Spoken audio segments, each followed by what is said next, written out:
All right, welcome back, ladies and gentlemen. This is Dr. David Patrick Carey with Church of the Eternal Logos, and I am joined by our fellow follower of the end time events, all things geopolitical, the host of the World War Now podcast, Conrad Franz. How you doing, brother? Doing well, Dr. David. Thank you for having me back on. Of Obviously, I course. consider you pretty much an S-tier situation monitor, which we are, of which I consider Yes. myself a humble member of the same category. I feel like your channel and then mine as well, but you guys have been covering a lot of the precipitous events leading up to this for the last like 2 years. So your content, I highly recommend anybody watching to go follow World War Now. They have a great Substack. Their hyperlink to their YouTube channel is in the video description. You'll see it just says World War Now. Click that. It'll take you straight to their YouTube channel. Go give them a subscription. And if you are able, go follow them on Substack and join part of their community. They do great work. Boy, we got so much to get into today. You were the one person I've been wanting to talk to. We've been trying to do this for like a week and a half, and of course my internet went out, and that was frustrating. But we finally are able to get together, and I'm able to pick your brain on some stuff. Major events last night. The ceasefire was announced by Trump right after claiming that he was going to bomb them back into the Stone Age. So nothing ended up happening last night regarding the bombing situation. We were told that the Strait of Hormuz was going to be opened. Iran posted very recently after the supposed ceasefire, claiming that basically all their objectives were met and all the 10, 15-point plan. The United States declared victory. All their military objectives were accomplished. And there was one single party that was absent from the negotiating table, Israel, who was quite upset about this supposed ceasefire. But just breaking news within the last hour, even while we were introing before we just talked backstage, it's now been announced by Iran. They're claiming the U.S. has violated the ceasefire.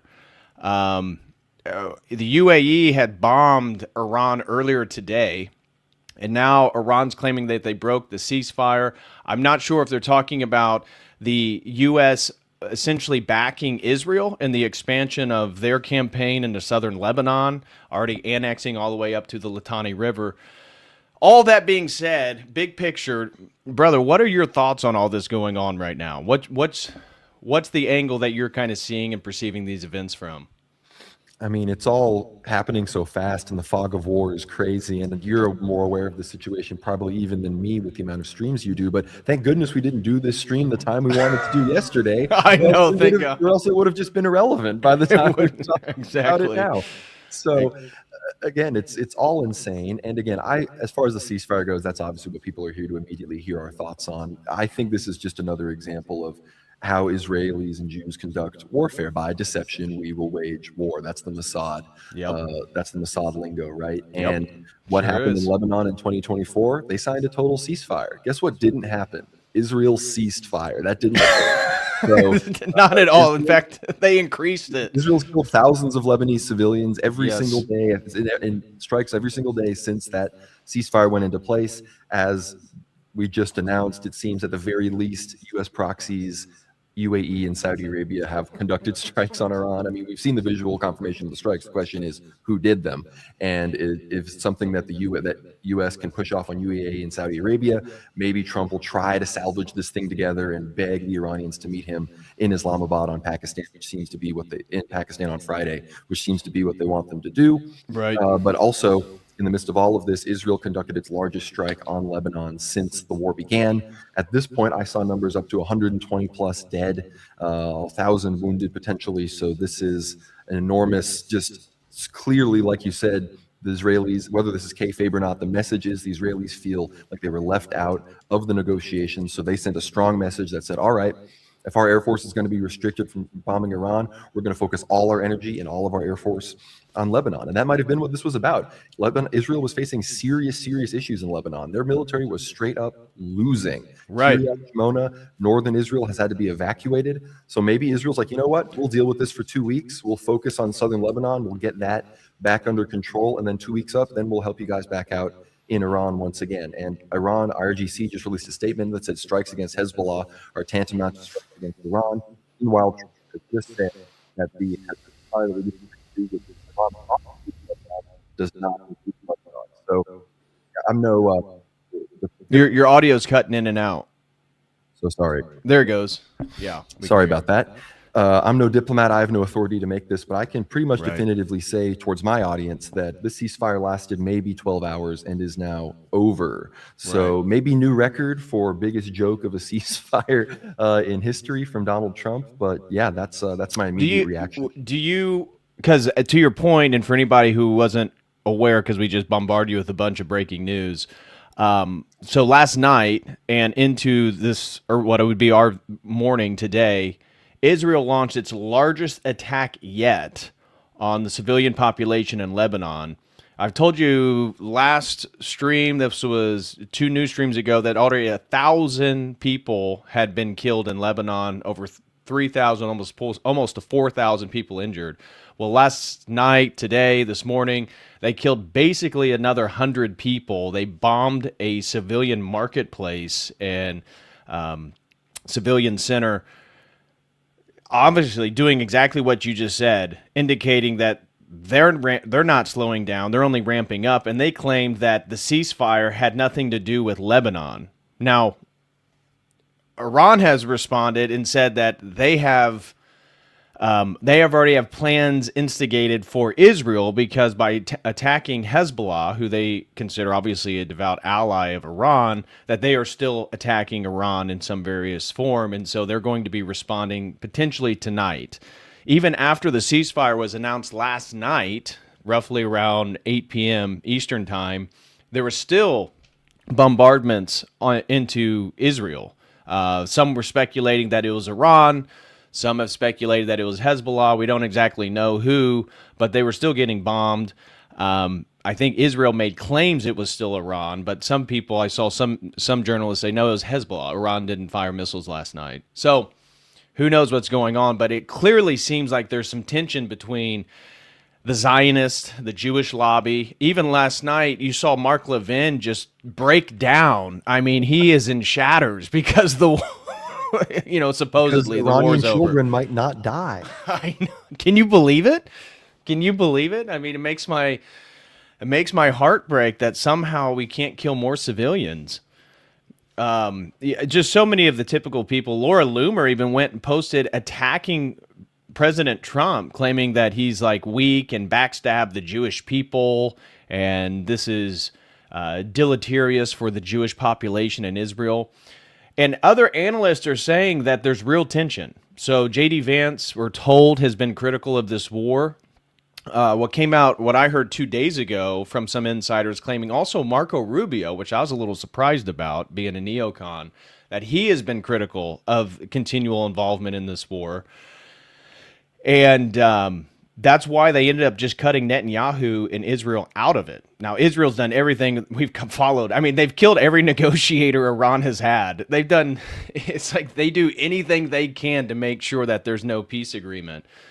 But the word is Trump is in conflict or some type of disagreement with Netanyahu. And I saw Larry Johnson, a former CIA analyst, this morning. This was just within, actually less than the morning, it was within the hour, claim that he believes to some degree America has decided that Israel has to be on its own, that they can't continue to defend it, and that there's a sort of implicit agreement that the ceasefire is not totally broken if attacks on Israel continue, as long as U.S. air bases, U.S. allies in the Gulf, U.S. assets are not bombed. I don't know if that's the case. That was what Larry Johnson was claiming.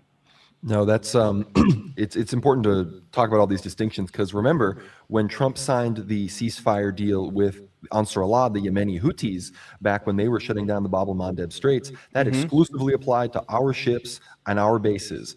Yemen kept striking Israel, and we were literally okay with it, which was, frankly, the biggest white pill I've ever seen in American politics in a long time. I was getting ready to say, which is that's why a white pill. I'm very skeptical of those initial reports, because we just had an address from Netanyahu who said that he confirmed that the ceasefire does not apply to Hezbollah. And maybe if Trump is going to let them do that, maybe they won't respond to Iran striking Israel. We're going to have to see about that. But Larry Johnson, we're going to actually have him on the show, on our show next week. So oh, really?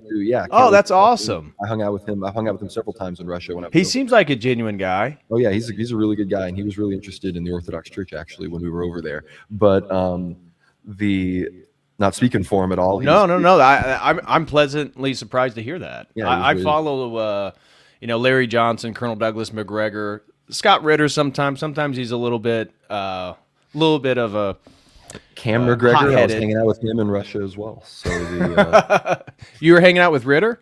Cam McGregor. Oh, okay. Sorry. But no, that's the obvious question here is how is this going to go? But Netanyahu openly talked about the huge strike they just did on Hezbollah as sort of as a triumphant way to try to prevent the hardliners in Israel from screaming at him now about having Trump supposedly surrender. But the big thing that I would be really skeptical of is Trump still somewhat of a wild card. I mean, we did hear the story about Netanyahu sitting at the head of the table in the Situation Room, which I think would give everybody pause about who's really running the country. But you have to remember, from a political perspective, what Trump does and says doesn't really matter. He's a lame duck. He is not up for re-election. Yes, the midterms matter, so they're going to keep that in mind for later this year. But whose electoral prospects do matter? J.D. Vance and Marco Rubio, because they both want to run for president in the future. Right. And if they have to own this horrible, disastrous war for Israel that we've been waging, where, again, the death count and injury count for our troops is undoubtedly undercounted. Some reports say upwards of 1,000 casualties, maybe upwards of 100 plus dead. So we don't. That's what I highlighted that 2 days ago. That's The Intercept put out a report claiming at least 100 soldiers have already been killed, U.S. soldiers. Now we're told official it's like 13. I mean, look at all the strikes. They drove us entirely out of Iraq, Kuwait. They've been it's completely believable for something like that to have occurred. Is. And they've already been casualty dispersing in these random accidents. And they claimed one of the guys that died in one of the Kuwait strikes died of a heart attack just at the same time the missile struck. Like, okay, what are we doing here? They're laundering how these casualties were happening so that they can present a less bloody conflict that we've been dragged into here. But again, many people have said this. Brian Berletic, who I don't even agree with on a lot of things, has said it. So people that aren't even quote unquote red-pilled on the sort of international ethnic question that really governs this whole conflict are saying that Iran needs to, if they aren't at the very least maximizing their own possibilities to rebuild during the ceasefire, they shouldn't be abiding by the ceasefire because, I mean, we saw this 2 times already. Is this just going to be the 3rd round of negotiations for another surprise attack? We saw it in the 12-day war when they attacked them back in June, when the prophecies were fulfilled in 2025. This whole time, once again, an Israeli-U.S. attack precipitated this war in the midst of negotiations. And is Iran really going to fall for this again? Like, at a certain level, I've been impressed with how they've been responding in this war. I think they clearly have a much more thought-out civilizational strategy than the United States as a whole. But at the end of the day, they're a second-rate power up against a world superpower. And if you have the momentum in the war, which is what we just witnessed, giving it up is questionable. And people are wondering, are there still some reformists that have been lurking in the shadows, waiting for the right moment to come forward as Iran is being battered, as people are preparing, are really afraid of this big strike? I mean, the mass exodus from Tehran occurred in the past 36 hours. The question was, are there people behind the scenes that may not have their loyalties straight as far as being true? And I'm not a 12er Shia, but speaking from the perspective of the people there who are loyal sons of the revolution. That's why the IRGC has been the target of the strikes instead of the Iranian army, the Artesh, because the Artesh is fundamentally a holdover of the Iranian military that was under the Shah. Not that they aren't loyal to the supreme leader, but the IRGC has been the main. They're like the Waffen SS of Iran. They protect the revolution. They protect the ideology, the eschatological extremism that 12er Shiism led by the mullah clerical class believes in. And that's why they've been so much more targeted than the regular Iranian army. The Iranian Navy has been targeted because they've been used to close the Strait of Hormuz. So there's been this implicit hope, and this has been what Mossad and Netanyahu have been feeding the Americans, that there's an immediate revolution that's going to happen, that Mossad is going to foment. And undoubtedly, they've been telling them there are elements within the regular Iranian army, the Artesh, that will go along with that and rise up against the IRGC occupation or whatever it is that they're claiming. But fundamentally, I still do believe, and because of the prophecies, we can effectively say this, that Americans will still go in on the ground, and they will attempt to take some of these islands or the coastal regions of Iran, because Elder Joseph of Vatupedi talked about it and said that there will be, and they will face extreme. And effectively, this has almost already occurred. If you think about how the ships have been driven out of the Gulf, and even the recent boots on the ground situation to rescue the F-15 pilot. So we've already seen a prelude to that. And again, Trump has already reiterated today that, and this is in response to, like you mentioned, the 10-point Iranian plan. That's what everybody was talking about. And that 10-point plan, if agreed to, would effectively be complete U.S.-Israel defeat. It would be sanctions relief on Iran. It would be letting them control the Strait of Hormuz and charge a toll. It would be America would be pulling out of all of its bases in the Middle East and the region in perpetuity. These are completely unacceptable to the U.S.-Israeli empire. And Trump has explicitly said that that's not what we agreed to, and this is just a ceasefire. And Netanyahu, in his address, as I just said at the very beginning, without even having read it, so confirming what I said before, these negotiations are simply a tactic in their war. That's what they just said. So this idea that if anything, if there is peace or some kind of announcement, that only is a testament to the foolishness of the Iranians if they haven't learned their lesson at this point. But I think the prophecies have informed us that this is by no means the end. And quite contrary, Elder Joseph says this war will be like this. It will be a series of intense battles, ceasefires, peacetimes, intense battles again, ceasefires, peacetimes. And many of that is actually a product of the media environment in which we live. Not that it's necessarily so different from World War II. It's that World War II, you're reading like a daily at best or weekly newspaper report about these events through an extremely propagandized lens, because every country had war censorship. Today, you can follow the World War Now Telegram and get an update about the war every probably 35 seconds. So it's a completely different understanding of how this works. And I think it's crazy that the prophecy almost anticipated that, even though like the media change hadn't quite occurred. So really, really interesting. We have, I want to get your thoughts on the F-15, because we do have some breaking news here. Netanyahu is live right now making a speech, and he's claiming the enriched uranium will come out of Iran either by agreement or by the resumption of fighting.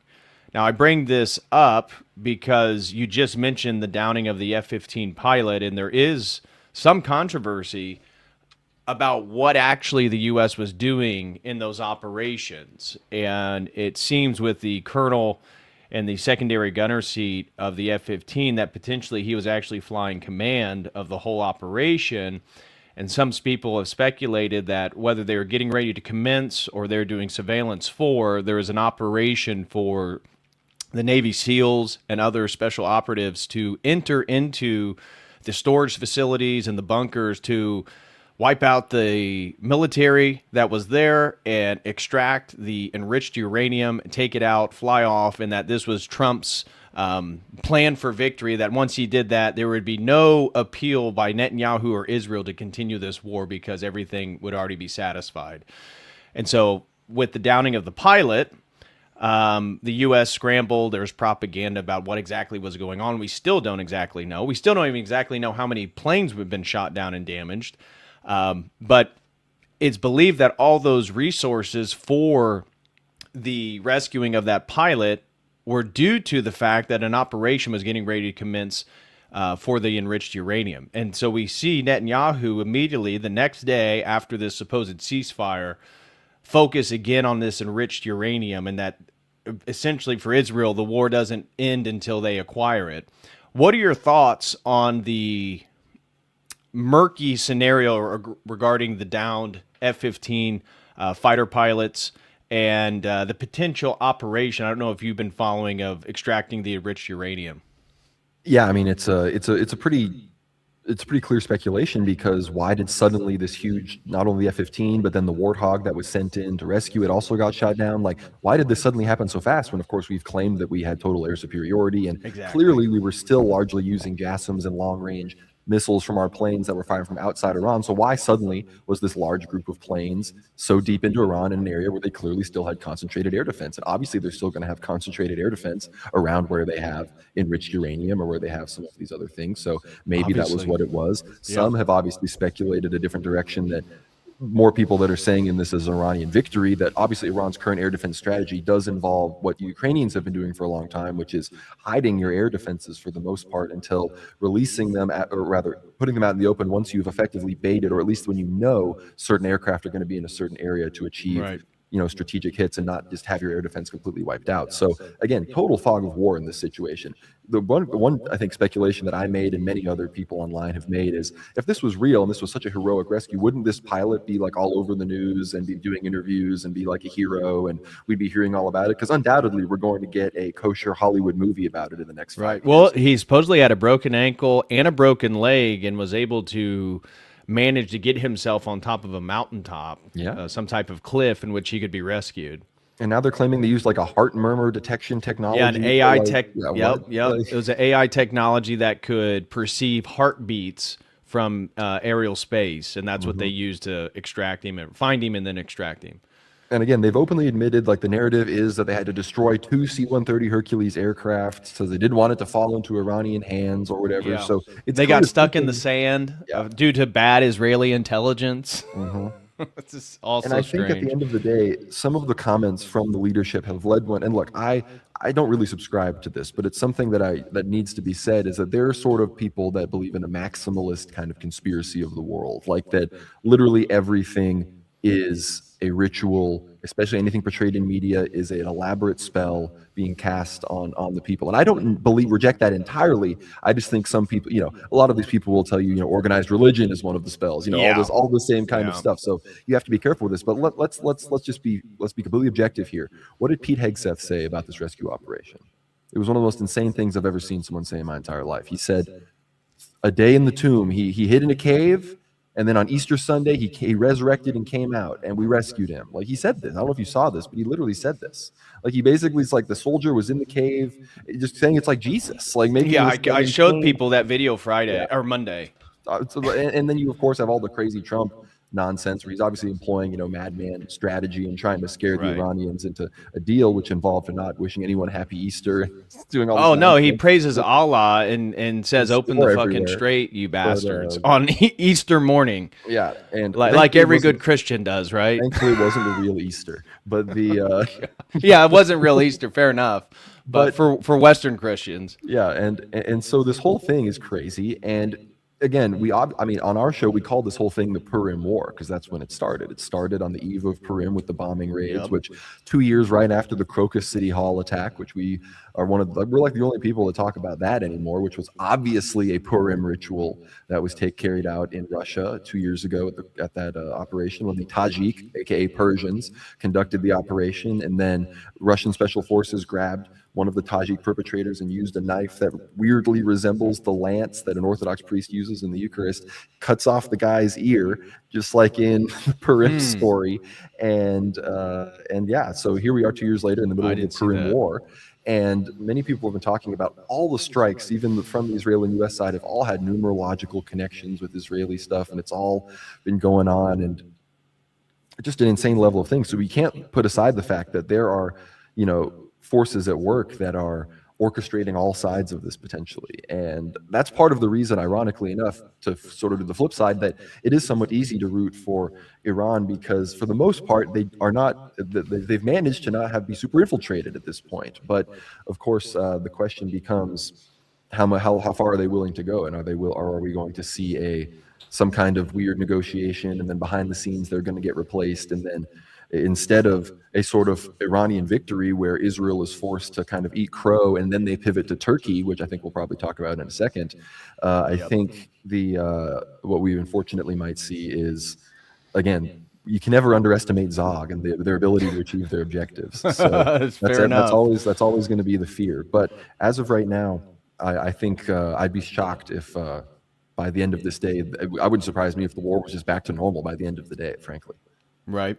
Well, Caroline Leavitt is currently live giving a press briefing for the White House. She is insinuating the ceasefire is still on, and she's highlighting American excellence, claiming we won the war, saying before Operation Epic Fury, Iran's Air Force flew 30 to 100 flights per day. Today, that number is 0, insinuating we won something. She says, thanks To the unmatched excellence of our warriors at the direction of the commander-in-chief, the world has just witnessed a historically swift and successful military triumph. And then concludes with, Iran is no longer capable of delivering weapons to its proxies in the region, which is news to Hezbollah, while they're also receiving weapons from Iran currently. So very weird propaganda coming out of the White House, which we expected. Really, I expected after the first 6 days, when it realized that this was going to continue, Trump has a PR nightmare on his hands, and he was going to have to declare victory despite not winning anything.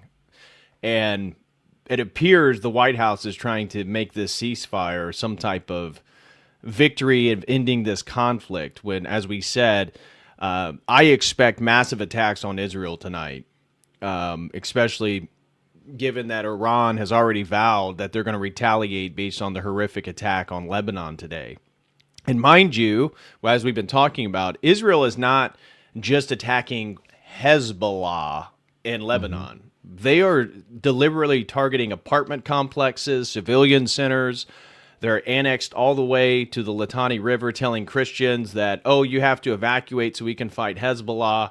When can we return? Oh, we're not sure. We'll let you know. And then once they get control of it, declare that it's now northern Israel. It's annexed. It'll never become Lebanon again. So just, business as usual for Israel.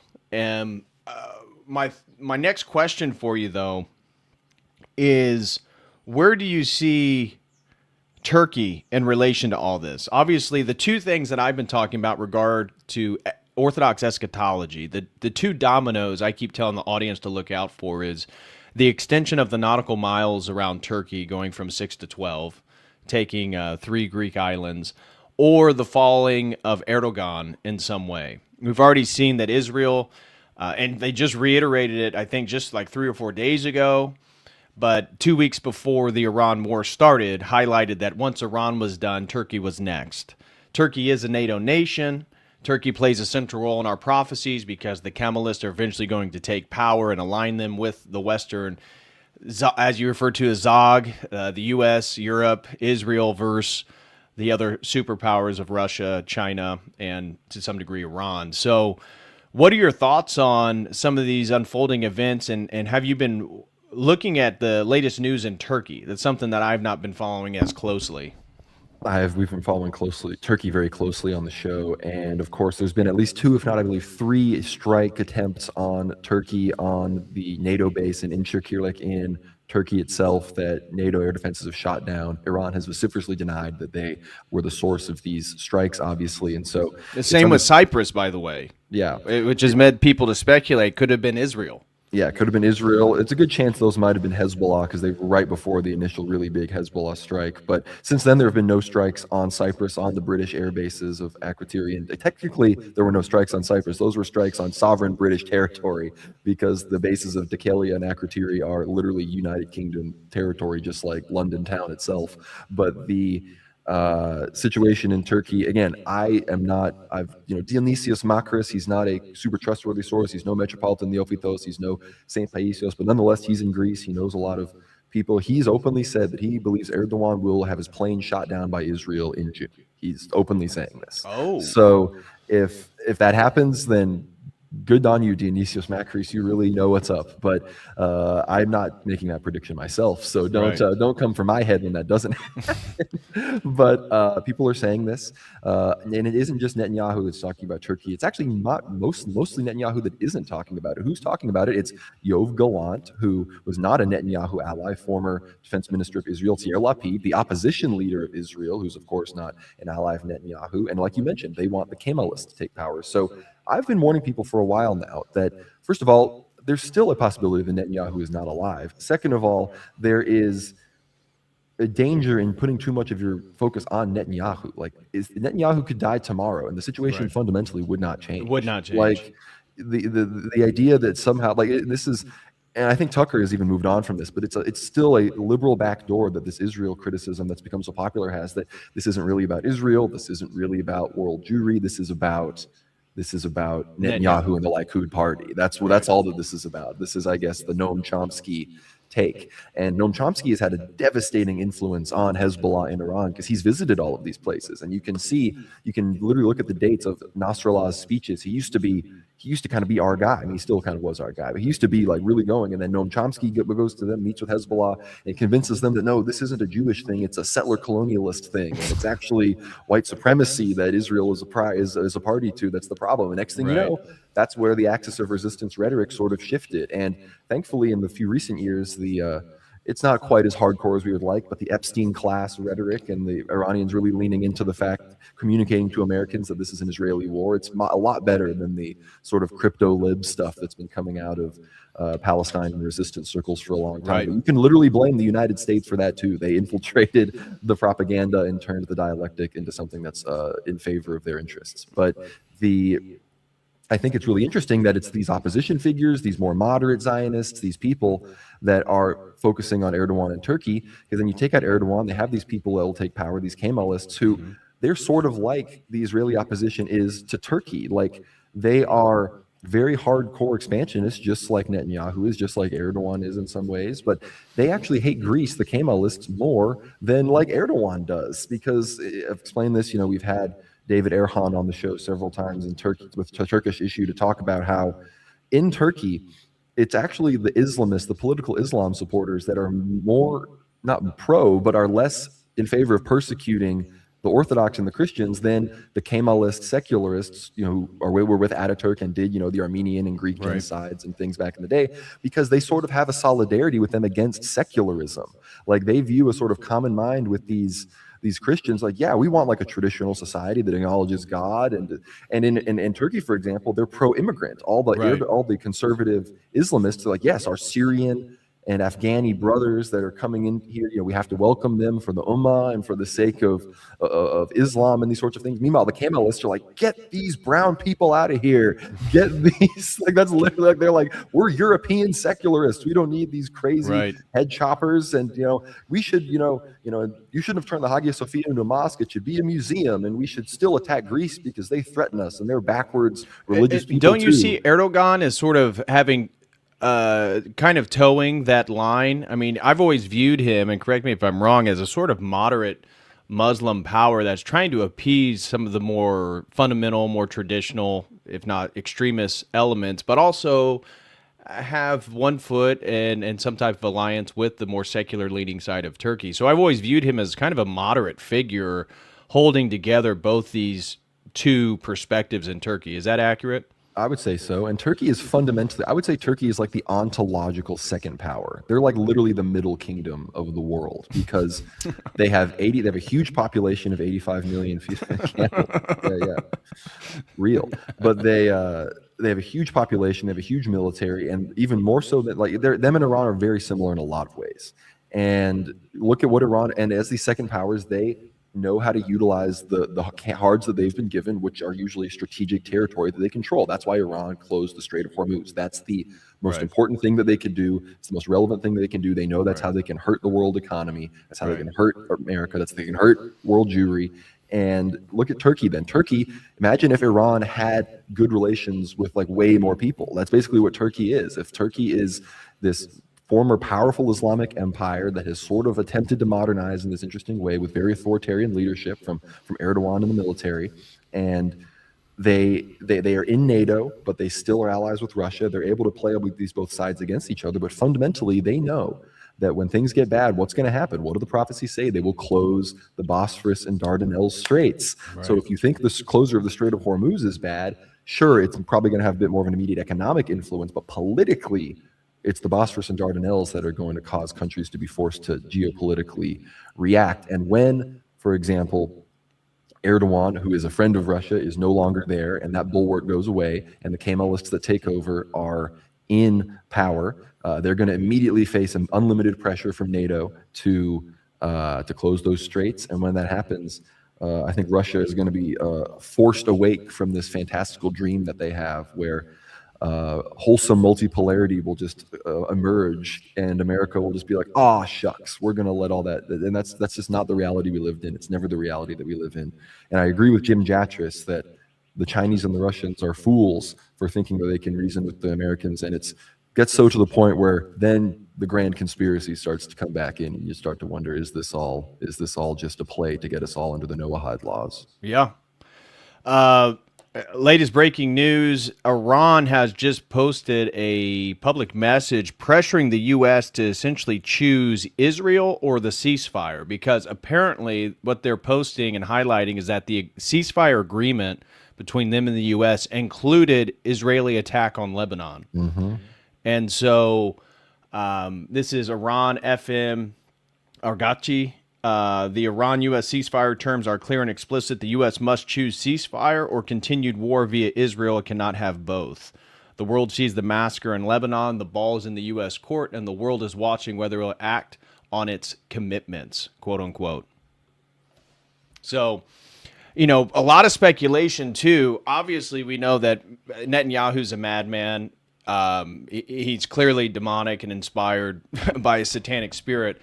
But one of the more pragmatic elements to why he must continue this war is that his own government may collapse if there's actual peacetime. You know, previously Trump has been campaigning to do away with the prosecution for fraud and all the stuff that the corruption that he was caught up in.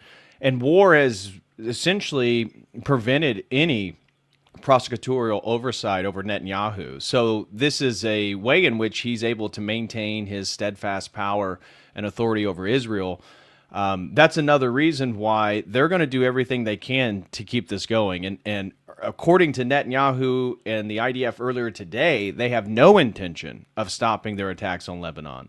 So this really is going to force a decision from Trump today.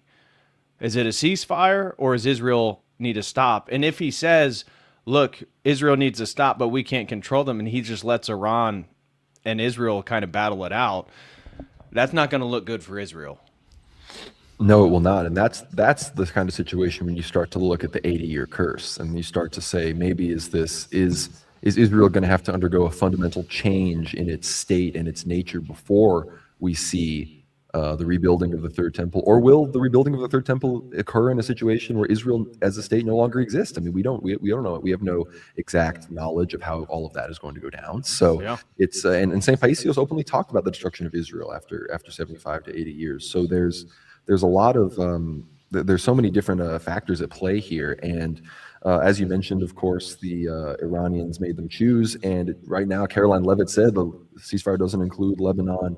Netanyahu saying, I talk with Trump every day. We smile every time. And it's just, it's wild. And the situation in Lebanon, I think, is going to be the precipitating factor. And we just had former defense minister of Lebanon, Yaqub Saraf, on the show to discuss the situation there. And he openly said, Israel only made it like 8-10 kilometers into Lebanon. They could not fundamentally get in on the ground. And people need to understand that just because Israel has the greatest air force in the region, the greatest intelligence service potentially in the world, and a very powerful,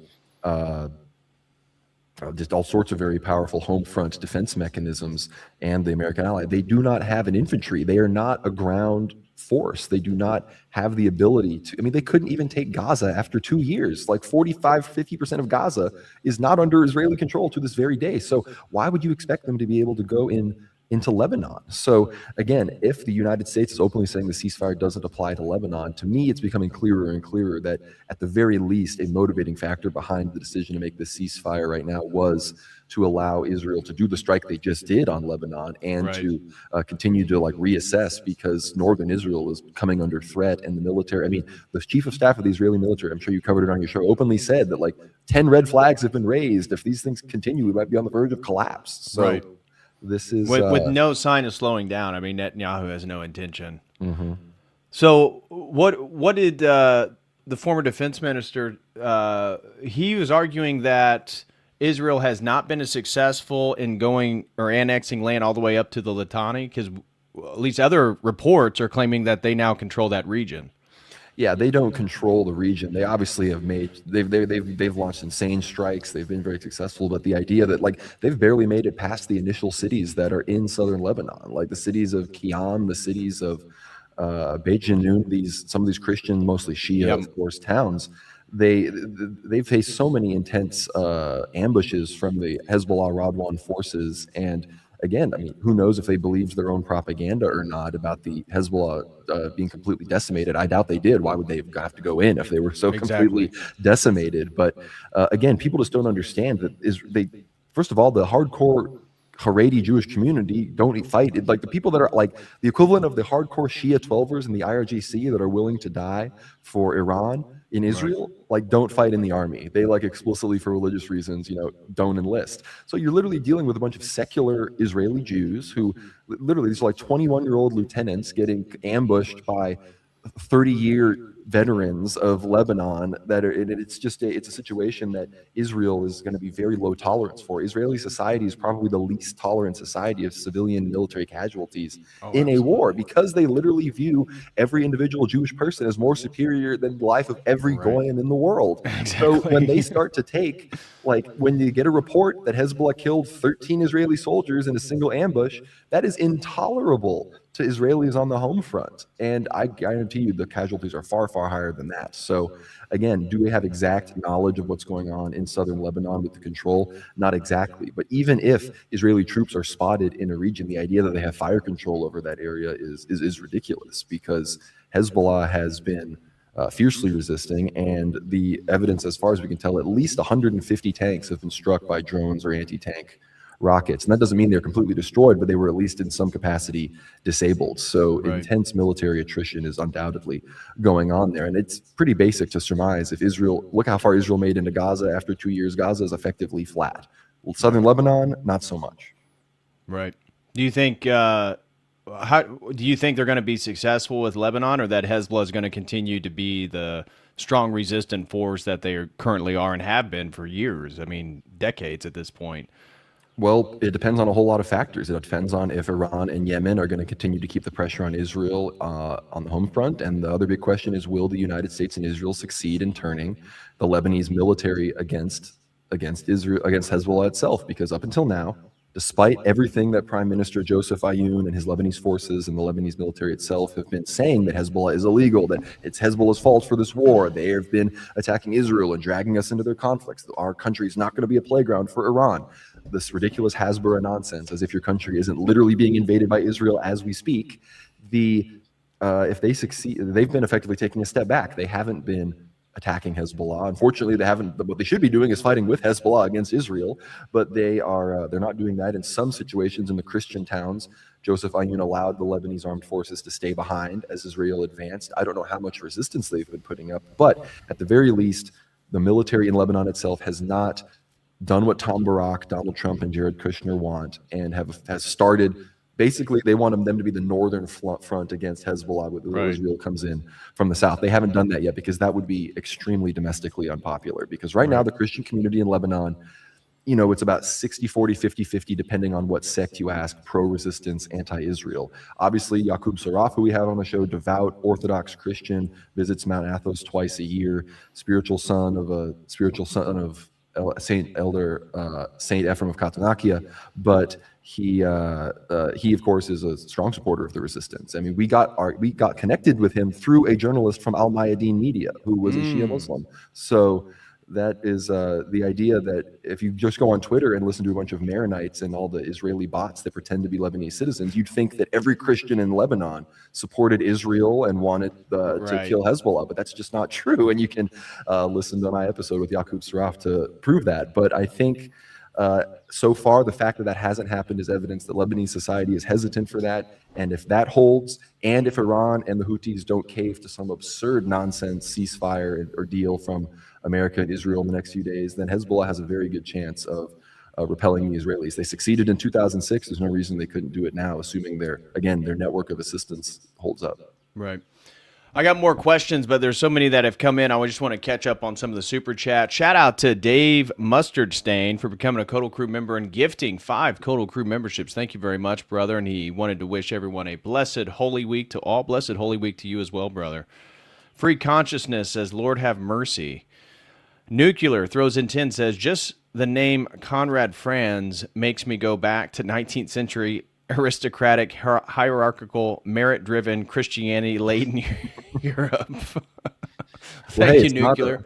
It's not a screen name. That is my real name. So, Well, what's your ancestry? What Franz so ancestry is that? The German?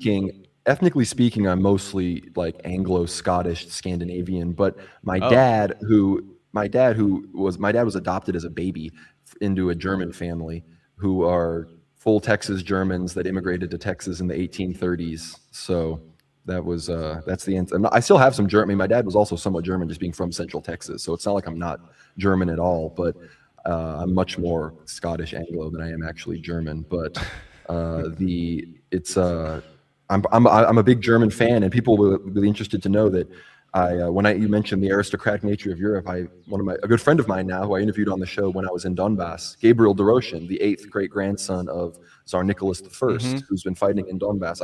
We were joking around, and I texted him one day. I was like, every Russian Tsar needs loyal Germans. So that's true. if you know your If you know your Russian history, that is true. so he thought that was funny. So I'm right there with you. Thank you. Sill throws in 5, says, thoughts on the ceasefire. Is it possible that Trump was stalling to arrange bigger bombing or to set up for a ground invasion? Totally.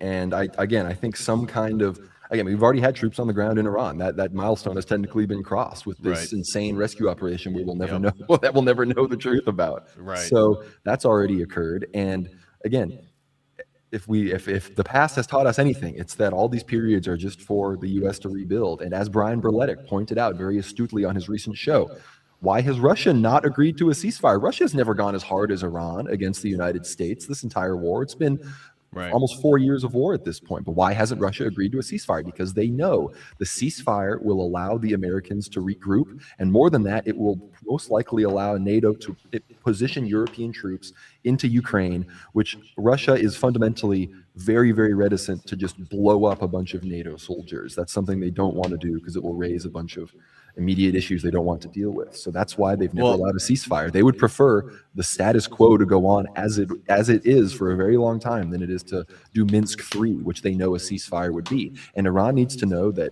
this ceasefire is, if they don't, it seems like they're basically already over. They've already closed the straits again, so we're all going to have to keep an eye on it. Obviously, it's all in flux. But if they really go along with this and believe the U.S.'s lies, then this will just be, I don't know what you want to call the other two, but it'll just be round 3 of the previous two deceptions. Well, I want to follow back on the Ukraine-Russian war. I have questions on that after we catch up here. Serbian Slav Squaw, shout out to you, brother. Blessed Lent to you. Says, hey, Dr. DPH and Conrad, blessed Holy Week to you both. Blessed Holy Week to you, brother. It's one of our Orthodox brothers over in Eastern Europe. Nuclear throws in 10, says the street. I think the Strait of Hormuz is closed again after the Lebanon attack today. Yeah, that's what Conrad and I were just highlighting. So, again, very dynamic situation. Nothing's going according to anything the U.S. or Israel says. I mean, basically, you have to listen to all 3 parties, and then the truth is probably somewhere in the middle there, but probably closer to the Iranian public statements. Aaron throws in 5, says, Conrad DPH, the, quote, monitoring the situation crossover we didn't know we needed. Blessed Holy Week, gents. Well, thank you. Yeah, and that's a good opportunity, guys. Go subscribe to World War Now over on YouTube. The hyperlink is in the video description. And I had the link of their Substack. Let me make sure that's also in the video description. I may have got worldwarnow.co. That's the Substack link. Yep, Substack link. It is now posted in the video description, worldwarnow.co. Go subscribe to their Substack. Go follow them on YouTube. I would say out of the entire Orthodox content English-speaking world, they do one of the best jobs doing geopolitics and some of the global events. So follow them, especially if you like my Logos news streams. There's really not enough Orthodox channels that are following news. You know, a lot of e-drama stuff, but not a whole lot of like actual news. So it's something that I've been trying to pick up on, and you guys have been doing a great job. So make sure you go support our brothers over there. No, thank you so much. And yeah, your streams, I mean, when we went, like, still one of my favorite collabs we ever did was the stream with you, me, and Jonathan from Eschaton Vigil. That's still I mean, people love that one. People still are like, that's such a great stream. They tell me about it. So it's Abject Fool became a Cold Crew member. Thank you very much, brother. And he threw in $10. Says, I think I heard it on Judge Napolitano. Scott Ritter's wife is Orthodox. I did not know that. Is she Russian? Well, I know Scott Ritter has an 18-year-old Russian girlfriend. Maybe that's the wife you heard of, Abject Fool. I did not know that. But everyone asks is if, yeah, okay. I'm not going to gossip. It's okay. It's okay. Yeah. I'm not aware of that, but could be a girlfriend, could be a wife. We will put that on the back burner. Jonathan Kelly throws in 5, says, the dialectic of nothing ever happens and it's happening. This is something I keep seeing in my chat too. Whenever I'm doing the Logos News, or it used to be Drama Alerts, just covering events, there's a significant swath of people that keep claiming like nothing happens. The chuds. The I don't get it because there's so much happening. It's literally it's like a kosher meme to keep the goyim like down and quiet, to think that, oh, nothing's happening, nothing ever is going to happen. It's like, in World War II there was like no battles in continental United States, so if you're expecting like bombs to start falling on your house, we literally experienced 2 world wars where that didn't happen. So right. Like, I don't really understand like what people like. Do you need to die? Like, is that what has to, like, I guess that's what it is. Like, that's the big meme, was what this happened when the Russia-Ukraine war started, and back in the 12-day war. There's a great meme of the nothing ever happens chud guy on 4chan. Like, nothing ever happens, in his window in the background like a nuclear explosion, and he turns around and closes the shutters, and he's like back to typing nothing ever happens. That's pretty much. Yeah. And I mean, this is totally reorienting the power dynamics of the Middle East. This is an existential threat to Israel and Iran on both sides. Like, how is this not, like, nothing's happening? I don't get it. The U.S. media is not talking about it because we lost the Iraq war. That's what no one's talking about. The Iraq war effectively ended this week, and we lost. So, like, we literally are, only a few of our troops still exist in Erbil to protect the Kurds. Like, every one of our people are out of Iraq right now. It's absolutely insane. And there's a great meme also of just right when this all started, someone made like a GIF video of the nothing ever happens chud just like hanging himself from his ceiling. So, that's where we're at. That is where we're at. Jonathan Kelly, thank you for the support. And he followed up with, I'm not so sure about this. I'm curious what your thoughts are. He says, Erdogan is a crypto Greek and a modern day catacon. Look at him. He's 100% Thracian. Ha ha ha. Well, Jonathan Kelly is pretty much our #1 patriot over at World War Now, and he's spitting some World War Now lore. And obviously, it's somewhat tongue in cheek, but Erdogan is not a Turk. Like, that guy's not Turkish. But a catacon would insinuate that he's restraining chaos. I mean, what do we talk about? In a sense, from the eschatological. What's going to happen when he dies? It's going to get pretty chaotic. So True. I've talked about Erdogan, I'm an Erdogan supporter. Like, every time I hear these doing bad, I'm like, oh no, like, it's gonna be bad. So, I've been feeling that way just regards to the prophecies of what's going to unfold when he does step down or everyone in Turkey understands. That's why Erdogan's so popular in Turkey, because they look, without this guy, we don't know what's going to happen in our society. Like, this is he's like their Putin. Like, it's what he is. And fundamentally, when and a lot of people do say, even Greeks say this, like I heard this in Greece, I heard this on Mount Athos, that Greeks think that Erdogan is kind of a smart, decent enough guy the way he is, and hasn't been as hard even against the church as maybe he could be, because he knows about his heritage. He's very Georgian. He's very much a Pontic Georgian ethnically. So more and more Turks are. So what's with the Thracian? Is this like a joke on your guys'? He has some Greek, obviously, like every Western Turk is pretty Greek. But, that's what the other meme, the joke is, right? Mm-hmm. A DNA ancestry analysis would destroy the nation state of Turkey. Yeah, because so many people are very Armenian, very Greek, and whatnot. And that's going to be, I think that's going to be a big part of the prophecy about a third of them converting to Orthodoxy, a third retreating. Is the ones that have a more Muslim ancestry might retreat into the red apple, but the ones that look into it are like, oh, my ancestors 150 years ago were Greek Orthodox. Maybe I'm already secular. Maybe this is a civilizational, and then it's going to be a lot easier for those people to perhaps look at what's all going on. Yeah, I hadn't thought about it from that perspective. But no, in a literal sense, Erdogan is cataconic. He is literally restraining pretty big events. Yeah, in the sense of the eschatological events. Nuclear throws in 10, says, love how the stereotypes come back in their army. They're masters at lying, Mossad, but can't fight themselves, ground troops.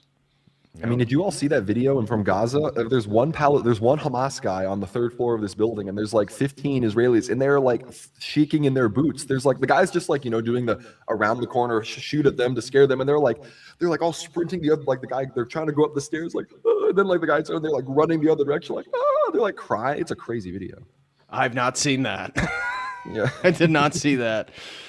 War Mapping throws in 5 says, I still see some nothing ever happens chuds. Yep, seizing on the ceasefire last night. Laugh out loud, epic collab. Yeah, and even last night when the ceasefire was announced, I didn't expect this thing to be over. Yeah. I mean, technically, until there's a full-blown agreement, like, it's not over. It's not over at all. So I just don't get the pessimism and the nihilism of so many of the people out there. Like it's an incredibly dynamic time to be alive. I can't even really think of another time where it was so dynamic because of the interconnectedness and the global technological world that we live in. I mean, there's so many moving parts every single day that, yeah, maybe your 9-to-5 job isn't changing or the struggles of your day-to-day life. Fair enough. But on regards to geopolitics, world events, this is a incredibly dynamic situation. We haven't even got into the Ukraine-Russian conflict yet.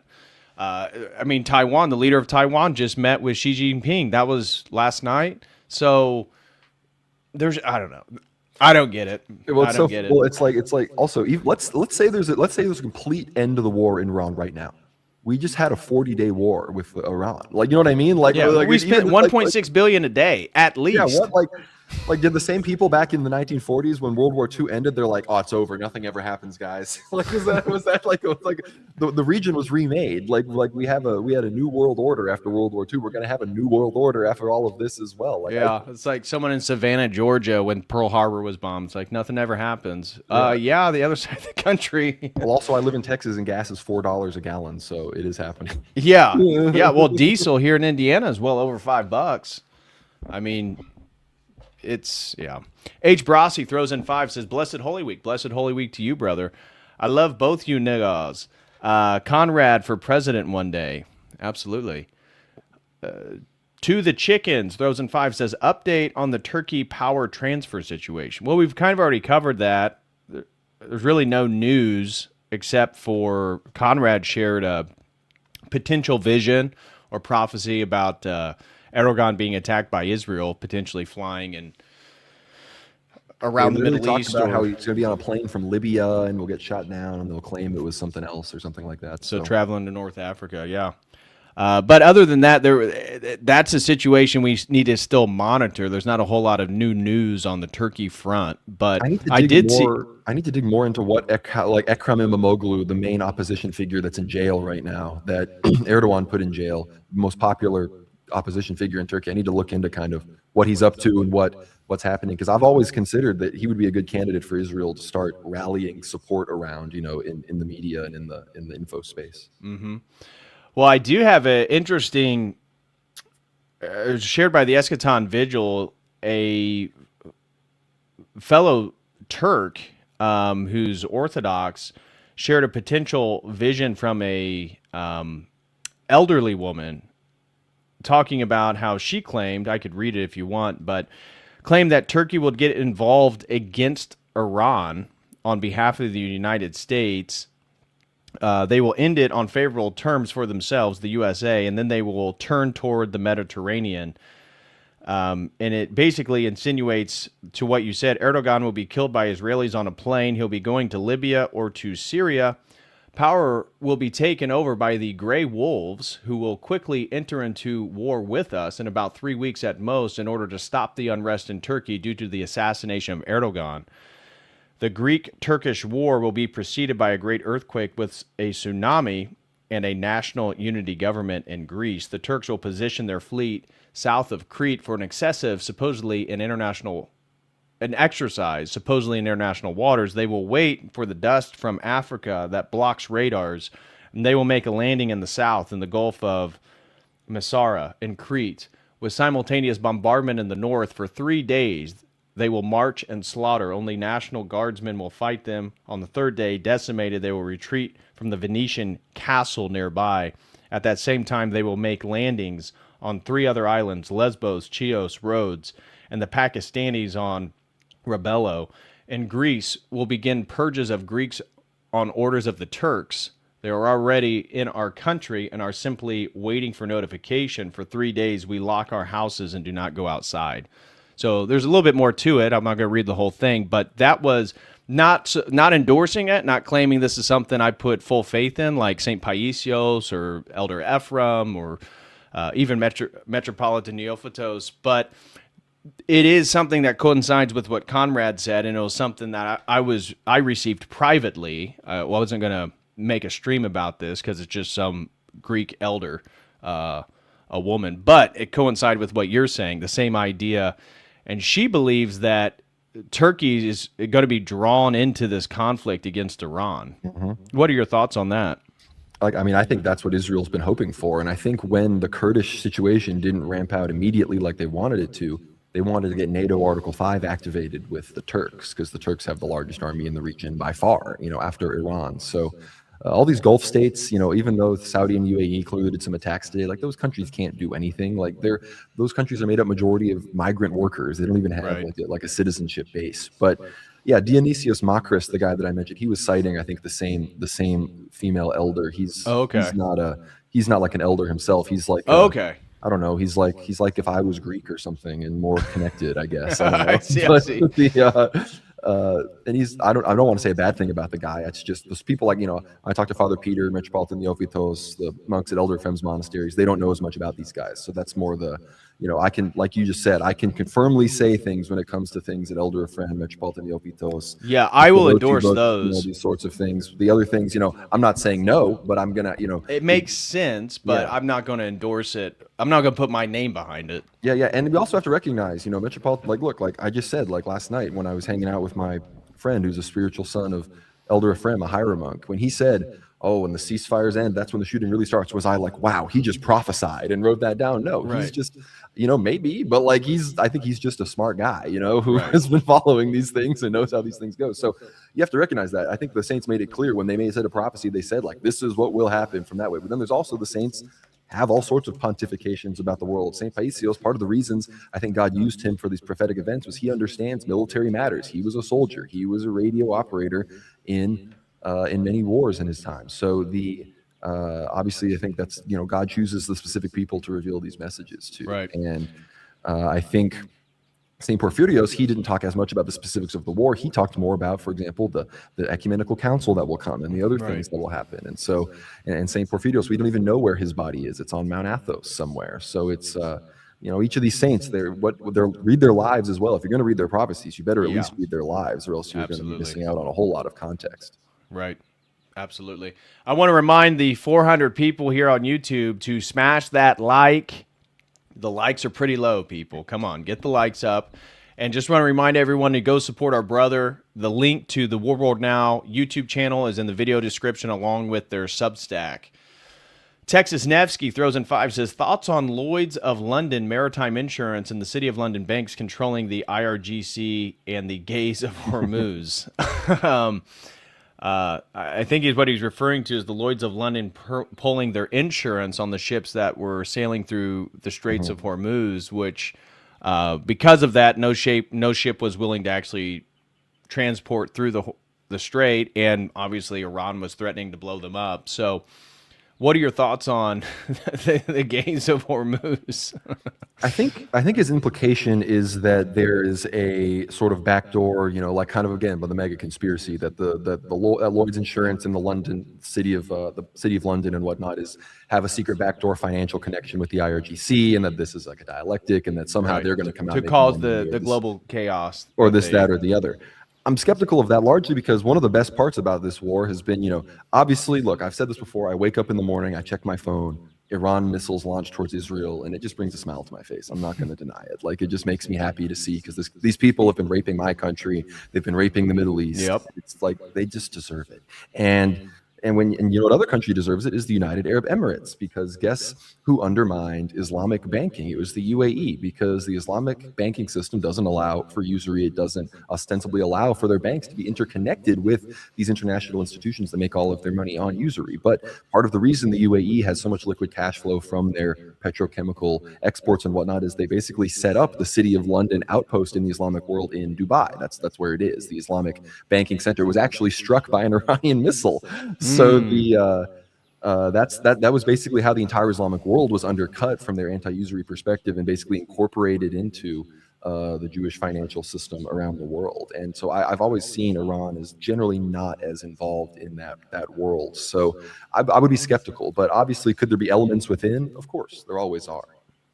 Yeah, the idea that the global elite would be interested in a economic crisis to institute a new structure, yeah, that makes total sense. But Iran is not on the central banking Rothschild system. I think that's part of the animosity when you look at Venezuela, Cuba, Russia, Iran.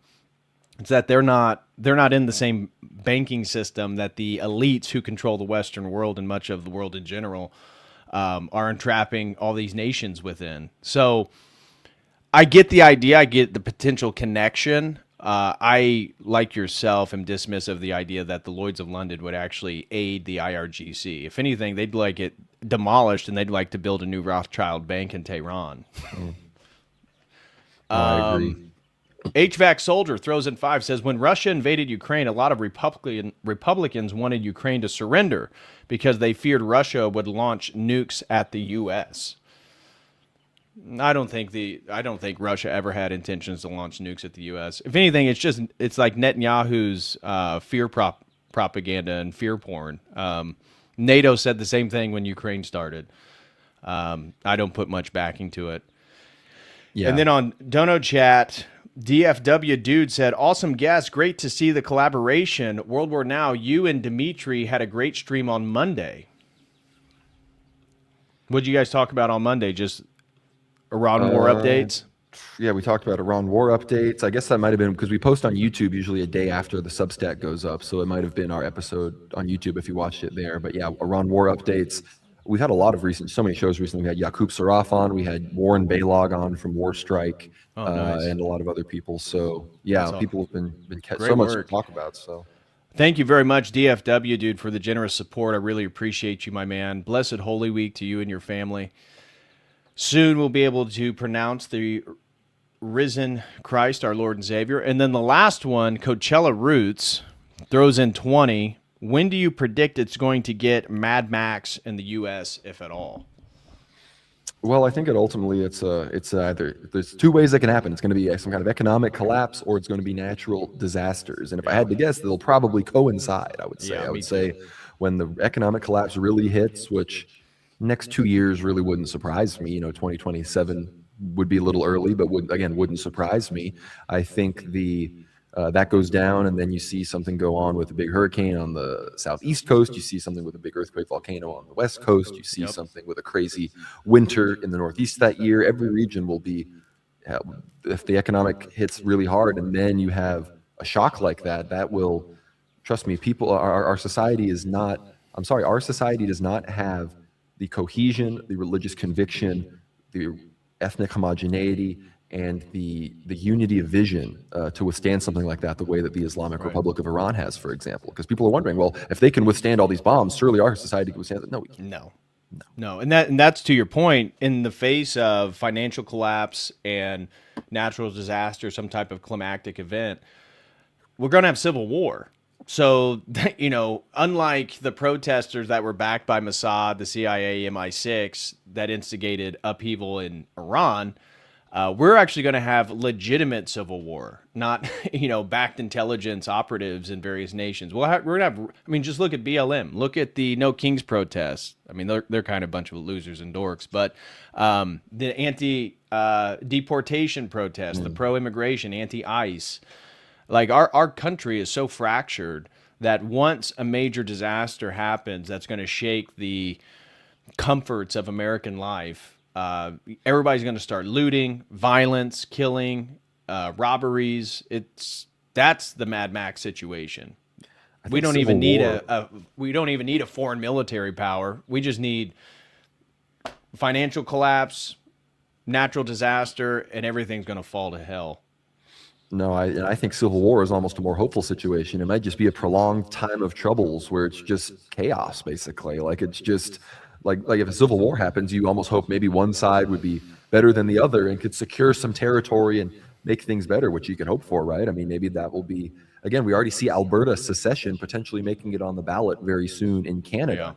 And that's if that happens, that's obviously. I mean, I've given Canada 10 years max personally as a state, Right. because of the demographic situation. And if Alberta secedes, well, then Quebec's going to go immediately. Like, there's no way they would see that precedent set and be like, oh wow. I mean, because people remember in 1995, the Quebecois movement to secede from Canada only lost by like a few thousand votes. So they've always had that, and Canada is not. There's no. If you think America doesn't have like a shared principle to keep its country united, Canada is. I think twice Canada's as even worse. At least we still have the First Amendment. Like at least DPH. Well, and there's some type of Americana culture. It's tarred the whatever fabric, sacred canopy we have, the fabric that holds our nation together. But there is something mildly there. You have to really squint to see it, but we do have something in Canada. Good Lord. Well, look, I mean, even I'm from Texas. You're from Indiana. Yeah. We have similar religious backgrounds. We have basically, you and I don't have very different accents from one another. Like it's pretty, Right. yes, it's yeah. Well, and we are both ethnically the same, probably came from conservative values by our parents, very similar. So that's really the last thing that remains is like this general conservative American culture, this Americana. I tend to call it Americana because that's really all that's left is like this ideal of what America was. But it is the last thing that connects all of us. You know, like you can go and if somebody's part of your group, you can go anywhere in the U.S. and still connect. But generally speaking, I mean, go to the Bay Area, you're going to feel like a foreigner. Go to L.A., go to New York City, go to Chicago. Go to your local mall, maybe. Yeah, go to Costco in central Indiana where you would not expect it. You feel like you're in the UN assembly or something. Yeah. So I wanted to ask you about the Ukraine-Russian war.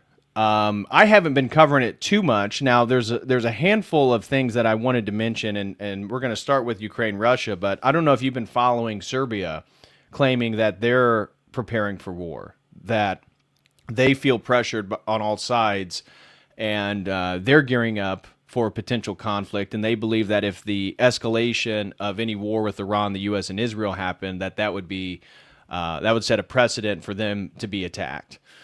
I want to get to that here, or we can get into it now. Have you been following the Serbian stuff? That's one of the topics I have been looking into, not super closely, but some of the quotes coming out from their political representatives.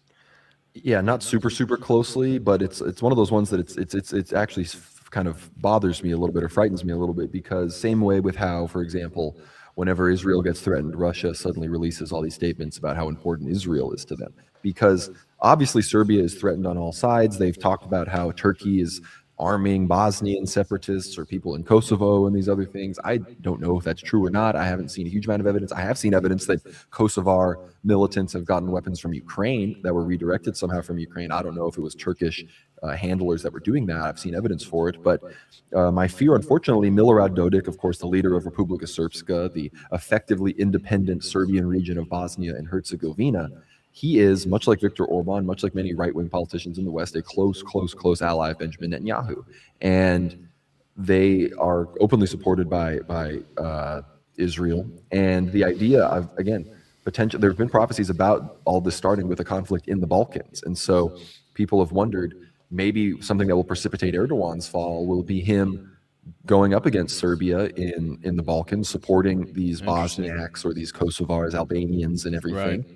And then Israel will view that as a casus belli, like, oh, you're interfering with our friends over there, the Serbs. They take out Erdogan, or people have even. The Serbs aren't a highly Zionist-oriented nation, though, are they? Not particularly, but much like many places, and I've been to these places, it's the countries with the history of warfare against the Muslims have a very high propensity to support Israel. Right, like Greece. Yeah, Greece like Greece. technically is not Zionist, but due to their animosity towards the Muslims. And I would personally say I've been to Montenegro, Republika Srpska, Russia, and Greece, and I would say that of all the places, Greeks are the most anti-Semitic. Greeks are the most against personally, like personal Greek people. And I've been to Russia, and a lot of Russian people obviously are against Israel, but to take it to that next, first of all, a lot of them also love Israel. I met a lot of Russians that supported Israel, and 40% of Israel is Russian speaking. yeah, Putin points that out all the time. He's like, Yeah. the 2 million Israelis are basically Russians, so we could never go against Israel. And it's like, well, there's millions of Ukrainians that are technically Russians. Yeah, they're Russians. That didn't stop you from going to war with them. So True. like, why would you protect Israel? And then you start to wonder, well, Putin meets with Beryl Lazar, Chabad rabbi of Russia, fairly regularly. So Interesting. So, Russian-Ukraine conflict. Putin is getting. He has voices that are to the right of him that are ready to end this conflict, and that's been true for really the last year and a half. As you highlighted earlier, Russia, it seems like Putin's more set on a war of nutrition, and that eventually Ukraine is not going to be able to defend itself. That this war of attrition is going to play in favor of Russia, and it's caused some consternation by other Russian diplomats. And it also geopolitically, I get the idea that just allow Ukraine to wear itself out, but they've attacked oil refineries in Crimea. They've attacked weapons facilities deep in the heart of Russia. Like, this isn't, some coastal city. This is deep in the heart of Russia. Now, it's believed that they were backed by MI6, CIA to successfully complete those operations. But why does Russia not just end this war when they seemingly could at any moment if they really wanted to? Russia is afraid of the United States. I mean, I wish I didn't have to say Okay. that, but they are. And that's why you kind of hinted at it. Whenever this thing happens where, some drones come in from Estonia or a new missile gets launched deep and hits some of our industry that the Ukrainians would never have the ability to do by themselves, what do the Russians do? Well, they'll blame the British. Maybe they'll blame the French. They'll blame the Poles or somebody, but they almost never blame America, because they don't want a conflict with America. They really just don't. And I think Putin has this fanciful vision that we're going to allow for elections in Ukraine. I'm sure his operatives have convinced him that they're on the ground in there and doing everything. And maybe they are. I don't know. I've only been to the Russian side of the war zone. I don't know if I'd even be allowed on the Ukrainian side, so I can't report from there. But the situation I think that Putin envisions is there's this election. There's somebody that generally a plurality or majority of Ukrainians support to replace Zelensky, but behind the scenes, that person has been talking with Russians, and then he will, in a way that legitimizes it, in a way that, in theory, assuages most Ukrainians' desire. He basically makes a big concession. He gives the Russians some territory. He signs a deal with the Russians that says we're never going to join NATO, all this stuff, and then that goes down. I don't really see that happening. I just don't really see the evidence for that. And as far as I could tell, what the prophecies have said and what the people that I know in Russia, I'm good friends with Andrei Afanasyev, Orthodox TV host there, a lot of the hardcore people. I'm friends with one of the initial Donbass warriors who stormed one of the first, those initial 35 guys that stormed Slavyansk with Strelkov. And, these guys, they don't hate the Ukrainians. So there's this understanding that we don't want to go scorched earth. We don't want to, if we're going to rule over this territory at some point, we don't want to destroy it. But I just think there might be a little bit of naivete about the political reality on the ground there. And I think, unfortunately, as we talked about Erdogan before, I've described Erdogan in his cataconic way. He's the only thing stopping these two conflicts from merging into one, in my opinion, the conflict in the Middle East and the conflict in Ukraine, because Russia and China are obviously intelligence sharing with Iran. Russia is benefiting greatly from the closure of the Strait of Hormuz with its oil. That's why the strikes on the Russian oil and energy infrastructure increased so much during the war with Iran, because we're trying to cripple them because they're about to get a huge economic boost now that the strait was closed. So that's a big part of it. And ultimately, I just think, again, Putin is a transitionary figure. Putin was there to transition Russia, well, mostly from a crony capitalist state, but from a crony capitalist post-Soviet country into an Orthodox civilization state. And has he overstayed his welcome? I don't think so. He's where he needs to be. But the question is who's gonna lead Russia after him? Is it going to be some conglomeration of kleptocrats that he sort of vaguely trusted to administer the affairs, or is he going to facilitate the instatement of an orthodox monarchy? That's what a lot of people want, and there's a lot of serious people in Russia, not just podcasters or people that like to talk in academia, but serious people that are interested in seeing something like that come to pass. So I want to follow up with you again, the cataconic element of Erdogan.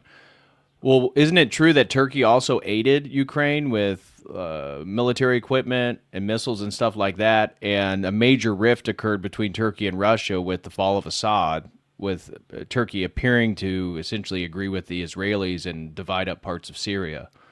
Unfortunately, it also seems the Russians also basically let that happen in some capacity. They probably had to have been consulted. But yeah, there's Turkish-Russian relations have been slowly but surely deteriorating ever since the start of the war. I mean, if people remember in the first months after the invasion, Turkey openly was talking about how we recognize Ukraine as Crimea, and Russia's occupation persecutes the Crimean Tatars there. There are no Crimean Tatars in Crimea, but apparently they're being persecuted. Because I remember when the war first started, speaking with the Eschaton Vigil, we were like, man, how Erdogan and Putin, Turkey and Russia, generally speaking, seem to be such close allies. It's like, man, I can't see how they get to a position. It didn't make sense. Well, now, 4 years later, it makes a lot of sense. Like the dominoes are falling into place here, and it makes sense. So I was just, in regard to the catatonic limiting of chaos that Erdogan, I definitely get in regards to the Middle Eastern political situation,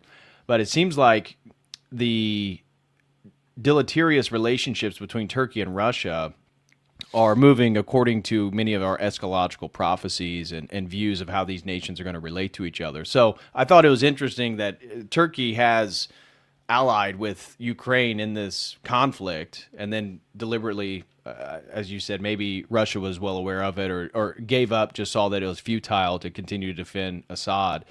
But go ahead. What I view Turkey is doing in Ukraine is basically the minimum amount they can do to not have openly NATO be like, "What are you doing, man? Like, you're just literally not helping us." Like, if you're like, you're in this you thing think they're and being pressured by NATO? Oh yeah, I mean, recently again, what happened was Ukrainian drones struck a Turkish or a ship off a Russian ship off the coast of Turkey, and the speculation is, did Turkey allow for this or not? We don't really know. But look, Russian gas still pumps through Turkey. There's all sorts of things that are going to have to go before we could say that there's been a real Turkish-Russian rift. And Putin is willing to. I mean, a lot of things have happened throughout the war. I mean, Russia shot down a Turkish jet. I mean, all sorts of crazy things have happened over the course of the war, and Erdogan is clearly doing everything in his power to prevent it from spiraling out of control. And the moment he is gone, I wouldn't be surprised. I mean, what does Metropolitan Neofito say? He said the Russians will turn on the Turks like the snap of a finger, like overnight. And clearly, to me, Erdogan is the limiting factor there. Okay. What have you been following the mass migration of Jews to southern Ukraine? I covered this in the my last Logos News. This is something that has been highlighted by Colonel Douglas McGregor, that he has boots on the ground reports that there's an entire Jewish police force in southern Ukraine. They've basically occupied a city, preventing non-Jews from entering.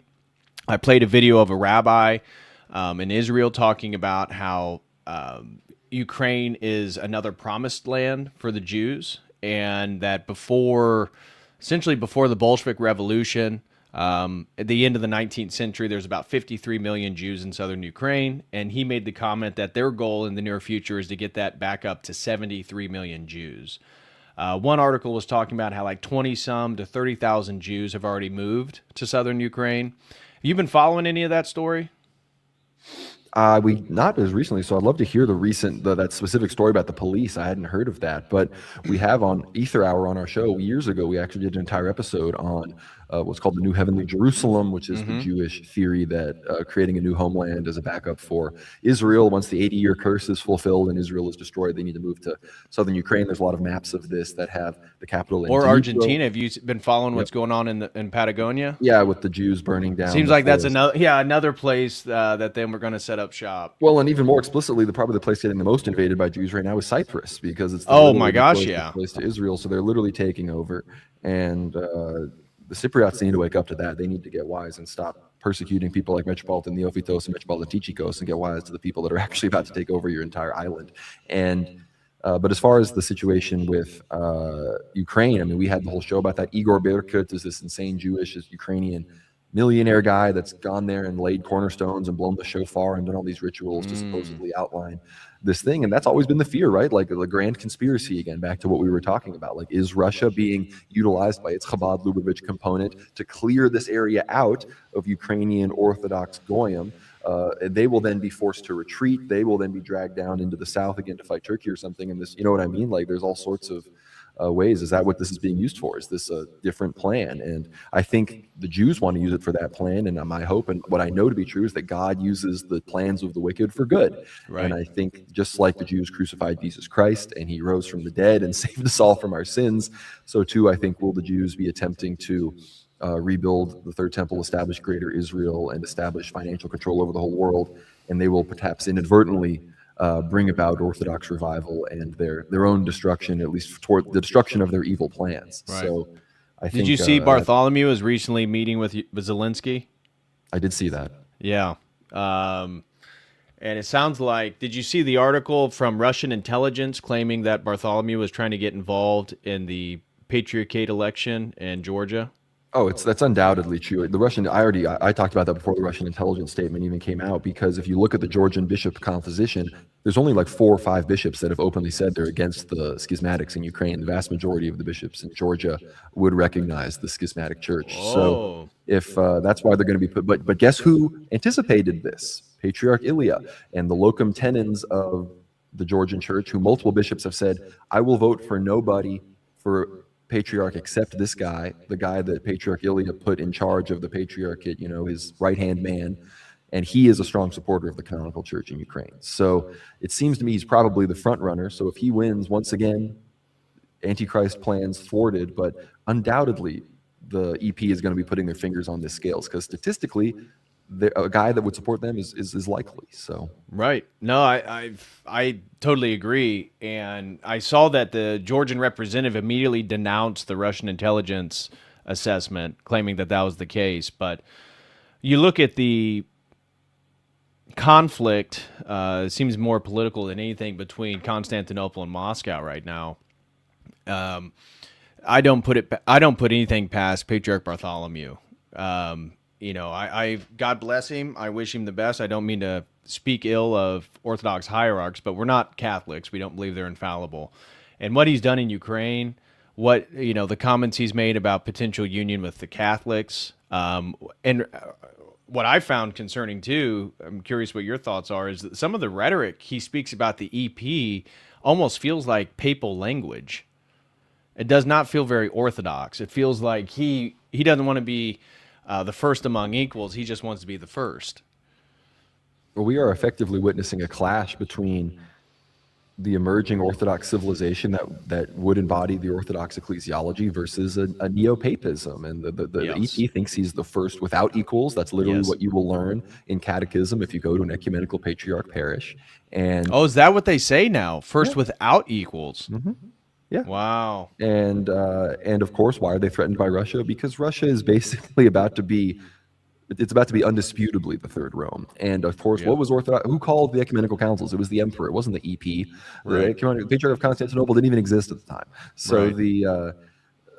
That's what's happening. And Russia is for a massive amount of over 50% of the bishops in the Orthodox Church are in the Russian Church. Right. It's the most amount of Orthodox Christians are Russian. They have a huge amount of wealth to influence Orthodoxy around the world. They also are fundamentally the people that established Orthodoxy in America, which is why the Ecumenical Patriarch still doesn't recognize the autocephaly of the OCA. If you remember Elpida Foros' recent letter to Bartholomew, as he said, the so-called OCA, which, okay. But and so again, they realize that as Greece and their Phanariot little club they have in Turkey, it doesn't have the ability to stand up to Russia, who's about to be a Russian Orthodox civilization, and they recognize that if they don't assert themselves as this bizarre new ecclesiological innovation, then their influence is going to wane. It's why, for example, they insisted that they control all of Go-Arch in America. That's where all the EP money comes from. When in reality, it'd probably make more sense for them to be under the Church of Greece. Well, in reality, they should be part of an autocephalous Church of America, is what should be. But They don't want that. For example, if you remember the Macedonian episode, the biggest schism in the church that was ended back in 2022 when they accepted a tomos of autocephaly from the Serbian church, the EP was against it. They still don't recognize it because in their mind, they're the only ones that can give a tomos of autocephaly. So the tomos of autocephaly given by the Serbs, now recognized by the entire Orthodox Church, completely refutes the neo-papist ecclesiology of the ecumenical patriarchate. And guess what? What they had attempted to do was offer their own tomos to the Macedonians. Guess what that tomos included? It included a provision that gave all of the diaspora Macedonian churches directly to the EP. Oh my gosh! So Macedonians were like, "No, this is the stupidest thing I've ever heard." So the Serbian tomos said no such thing. So of course they agreed to it. And Serbia was their mother church, so that's who should have given them the tomos of autocephaly. So demonstrably in the life of the Church of the Holy Spirit, ecclesiologically through like the writings of the fathers, if you read the book by Metropolitan Nikiforos of Kikos in Cyprus, he wrote on the ecclesiastical crisis it's called On the Ecclesiastical Crisis in the Church in Ukraine by Metropolitan Nikiforos of Kikos, published by Holy Trinity Seminary, Jordanville. They translated it, and he's a bishop in Cyprus, a fellow bishop of Metropolitan Neophytos, who wrote a whole book about it, and it just goes through the whole canonical reasons why the situation in Ukraine, the EP is completely wrong. They are not able to give tomoses of autocephaly to jurisdictions under other churches' patriarchates without meetings of a council and these sorts of things. So if everyone wants to know about this, then you should read that book, because he's literally a Greek bishop. I'm going to get it. That seems like a great overview. I got pulled up on Amazon right now, just the first link that came up. I need to get that. No, it's an important read. So we did have some breaking news while we've been chatting. It looks like the ceasefire has been broken. Now, Iran has not fired yet. From what I'm looking at, the latest breaking news is the Islamic Republic of Iraq has vowed to reignite conflict with the United States. Iran has officially stated that Trump has violated 3 of the agreements for their ceasefire. Like I said, Iran has not yet retaliated. There's a hope that they're going to be able to reconcile this, but it looks like the ceasefire is falling apart as quickly as it came together.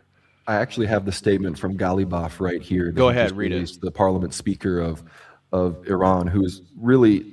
I have a lot of respect for this guy, and when I covered the Iranian election back in 2024, Dmitry, it was between Pezeshkian, Saeed Jalili, and Ghalibaf, and Jalili and Ghalibaf were the 2 hardliners. Ultimately, Pezeshkian won, and unfortunately, we can now say that if those 2 guys had won, Iran probably could have entered this war in an even stronger place. But this is the statement. It says, "The deep historical distrust we hold towards the United States stems from its repeated violations of all forms of commitments, a pattern that has regrettably been repeated once again. As the President of the United States has clearly stated in his Truth," he's talking about his Truth Social post, "the Islamic Republic of Iran's 10-point proposal is a workable basis on which to negotiate and the main framework for these talks. However, 3 clauses of this proposal have been violated so far. 1, non-compliance with the first clause of the 10-point proposal regarding the ceasefire in Lebanon, a commitment that Prime Minister Shahbaz Sharif has also explicitly referred to and declared as an immediate ceasefire everywhere, including Lebanon and other regions, effective immediately. 2, the entry of an intruding drone into Iran airspace, which was destroyed in the city of Lar in Fars province, in clear violation of the clause prohibiting any further violation of Iran airspace. And 3, denial of Iran's right to enrichment, which was included in the 6th clause of the framework. Now, the very workable basis on which to negotiate has been openly and clearly violated even before the negotiations began. In such a situation, a bilateral ceasefire or negotiations is unreasonable." Well, there you go, guys. It looks like we're back to where we were. This is also some breaking news. PM Pedro Sanchez of Spain says Netanyahu's contempt for life and international law is intolerable. He calls Israel's attacks on Lebanon criminal and that Lebanon must be included in the ceasefire, which Iran is claiming it is. The White House is claiming it is not. And details about the airstrike that was carried out, 100 airstrikes within a single minute is what they levied at Lebanon today. And so here is a little video talking about the airstrikes that occurred. The IDF just carried out the largest strike against Hezbollah terrorists since the beginning of Operation Roaring Lion. In just 1 minute, the IDF struck 100 Hezbollah military targets in different locations across Lebanon. The targets include command centers, missile infrastructure, and assets used by the Radwan Special Forces. This operation was based on weeks of precise intelligence and careful planning. Now, they say that I don't want to listen to any more of their lies because they literally targeted civilian centers, civilian marketplaces today. But just outrageous. 100 airstrikes within a minute on civilian populations in Lebanon. I like how they make sure to get the least Jewish-looking guys to give these announcements. You know, the guy that, you know, I think they do that on purpose. They know they can't have like a Ben Gvir-looking guy. They make sure to get some dual citizen with the United States to hop up there. Gosh. You know, we're coming to a hard out. I got to get off here at 3 o'clock. We have some super chats we need to go over. Was there anything else in particular? I wish we had a little bit more time to go over everything. Was there anything else in particular regarding the war? We got into Turkey. We talked about, one thing I wanted to ask you about was the retrialing of Metropolitan Neophytos of Morphu. I covered that in the last Logos news stream and had the article that was talking about how after already being acquitted of apparently social distancing violations, it has to do with a theophany that occurred at a river in Cyprus, taking the faithful and parishioners to the river to celebrate the theophany. They're retrialing him. Now, clearly seems to be ridiculous, especially with everything that's going on. And, you know, Cyprus is getting hit by missiles, and they're wanting to retrial Metropolitan Neophytos. What details, if any, are you aware about that situation? Yeah, the situation is wild. You'd think there'd be like statutes of limitations for this. Like it's literally been like 5 years, but it doesn't matter. The claim from you probably read this in your stream. The claim from the public prosecutors was this demands a retrial because it was a matter of public health. That was what they said, which is absurd. And again, all of this is happening because they succeeded in taking out Metropolitan Tychikos. They succeeded. They got the full support of the EP. It seems the rest of the church just went explain that it. situation, because we didn't cover that. I'm aware of it, but a lot of people watching probably aren't. So Metropolitan Tychikos was a bishop of Paphos in Cyprus, which is a big city in Cyprus. I actually stayed with him when I was in Cyprus with Father Peter, and he was the best. I mean, he was just the best. He refused to even concelebrate with the Archbishop of Cyprus for a long time because of his recognition of the schismatic church in Ukraine. He refused to recognize them. He was receiving everyone by baptism. He was, doing all these really good things. He was, really being a good pastor to his community, and he was, against ecumenism and all these other things. And he faced extreme persecution. He basically faced all these false accusations. One of the accusations was that he consecrated a church in the name of a saint that wasn't canonized yet, despite the fact that Archbishop Georgios, who was the one accusing him, had done the exact same thing in the past with Ephraim of Neamakri. And there's all these examples. So he was persecuted. He appealed all the way up to the Ecumenical Patriarchate, and they upheld the decision to remove him from his see as the Metropolitan of Paphos. He's still a bishop of the church, but I believe they're trying to even stop that too. They're trying to get him to sign this statement that totally recognizes ecumenism, all this other stuff with the schismatics and everything, if they want him to keep his episcopal see. And so they got rid of him. They succeeded. He's now pursuing civil restitution from the church in Cyprus because of what they did to him, which I wish him the best of luck in. Because remember, the recognition of the schismatic by the Church of Cyprus was not a synodal decision. The synod never met. They never voted on the recognition of the schismatics. It was a unilateral decision by Patriarch Chrysostomos II, who's not even alive anymore. And now he made sure Archbishop Georgios, they rigged the election to get him in, and he's even more of a sycophant for the EP. Oh, my gosh. That's what's happening right now. And he's taken on that, succeeded so well. They're like, wow, that worked so well. We just got to get rid of Neophytos. Do you think the EP may be influencing the potential retrialing of Metropolitan Neophytos? Undoubtedly. Okay. And I don't have a blessing to tell certain stories that I could tell you about in Cyprus, but I can tell you that it goes so deep. It's the government, it's the EP, it's the Archbishop. They kill people there, man. Like, it's not a joke. And these people the idea, like, these people do not represent the church. These people have become a mafia within the church that use it for their own political means. And because this worked so well against Metropolitan Tychikos, they think it'll work against Metropolitan Theophitos, because most of the bishops of Cyprus are very good. Athanasios of Limassol, Isaiah of Tomassos, Nikephoros of Kikos, who wrote the book that I was telling you about earlier. These are good bishops, but all those guys, they basically just got bullied into submission.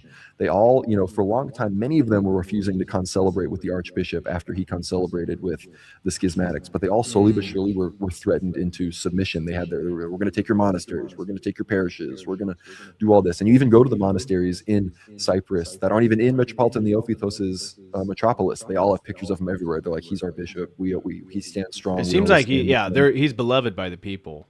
Oh yeah, you can see that just in the videos.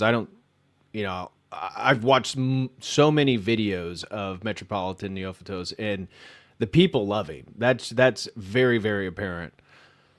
I mean, I met Metropolitan Theophitos. I talked to him for about 4.5, 5 hours, and he couldn't speak English. I didn't speak Greek. It was translated, but I mean, I don't know if I'll ever meet somebody like that again in my life. I mean, genuinely one of the most incredible people I've ever had the privilege. He had what the young kids call aura.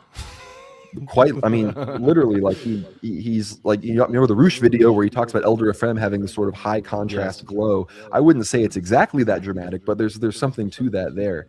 And he is, as people don't realize it, he's like, his hands are like baseball gloves. He has like the biggest hands I've ever met of anybody ever. And what he's been saying is, I mean, he's also been talking about so much of what's going on. I mean, one of his statements during the previous war about why God is allowing all of this to happen, it's because we don't use peacetime for what peacetime is for. We use peacetime to indulge our passions and to hoard up wealth in this world. And that's why God is taking away this Jewish peace that we have away from us, because even though it might come from evil means, we did not use it for what it could have been used for. And sure, Orthodoxy is growing, but in some capacity, some might say that it's only started growing when society got so bad. So God's like, all right, if that's what it takes, then that's what it takes. Wow. Victor Z threw in $10 over on Streamlabs, says, hyped for this collab. Thank you very much, Victor Z. And To the Chickens throws in 5, says, what about the holy fire with the church closed? Have you heard any news? So I saw that the Patriarch of Jerusalem petitioned Israel to open it, and they allowed some of the Catholics, a handful of clergy in on their Easter this past Sunday. I have not heard any updates regarding the actual opening or anything like that. I saw there was, I forget which Orthodox nation was not attending. Was it Montenegro or Romania for the first time? Moldova. They were not attending to receive the Holy Fire this year. Have you heard anything about whether they're going to open that up or not?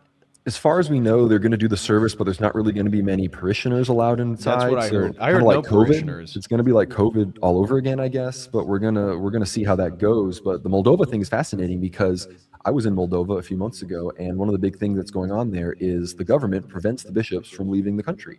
If you're a Moldovan bishop and you want to fly to Russia or you want to fly to Jerusalem to see the Holy Fire, or you like Archbishop Markel, who I've interviewed and I know.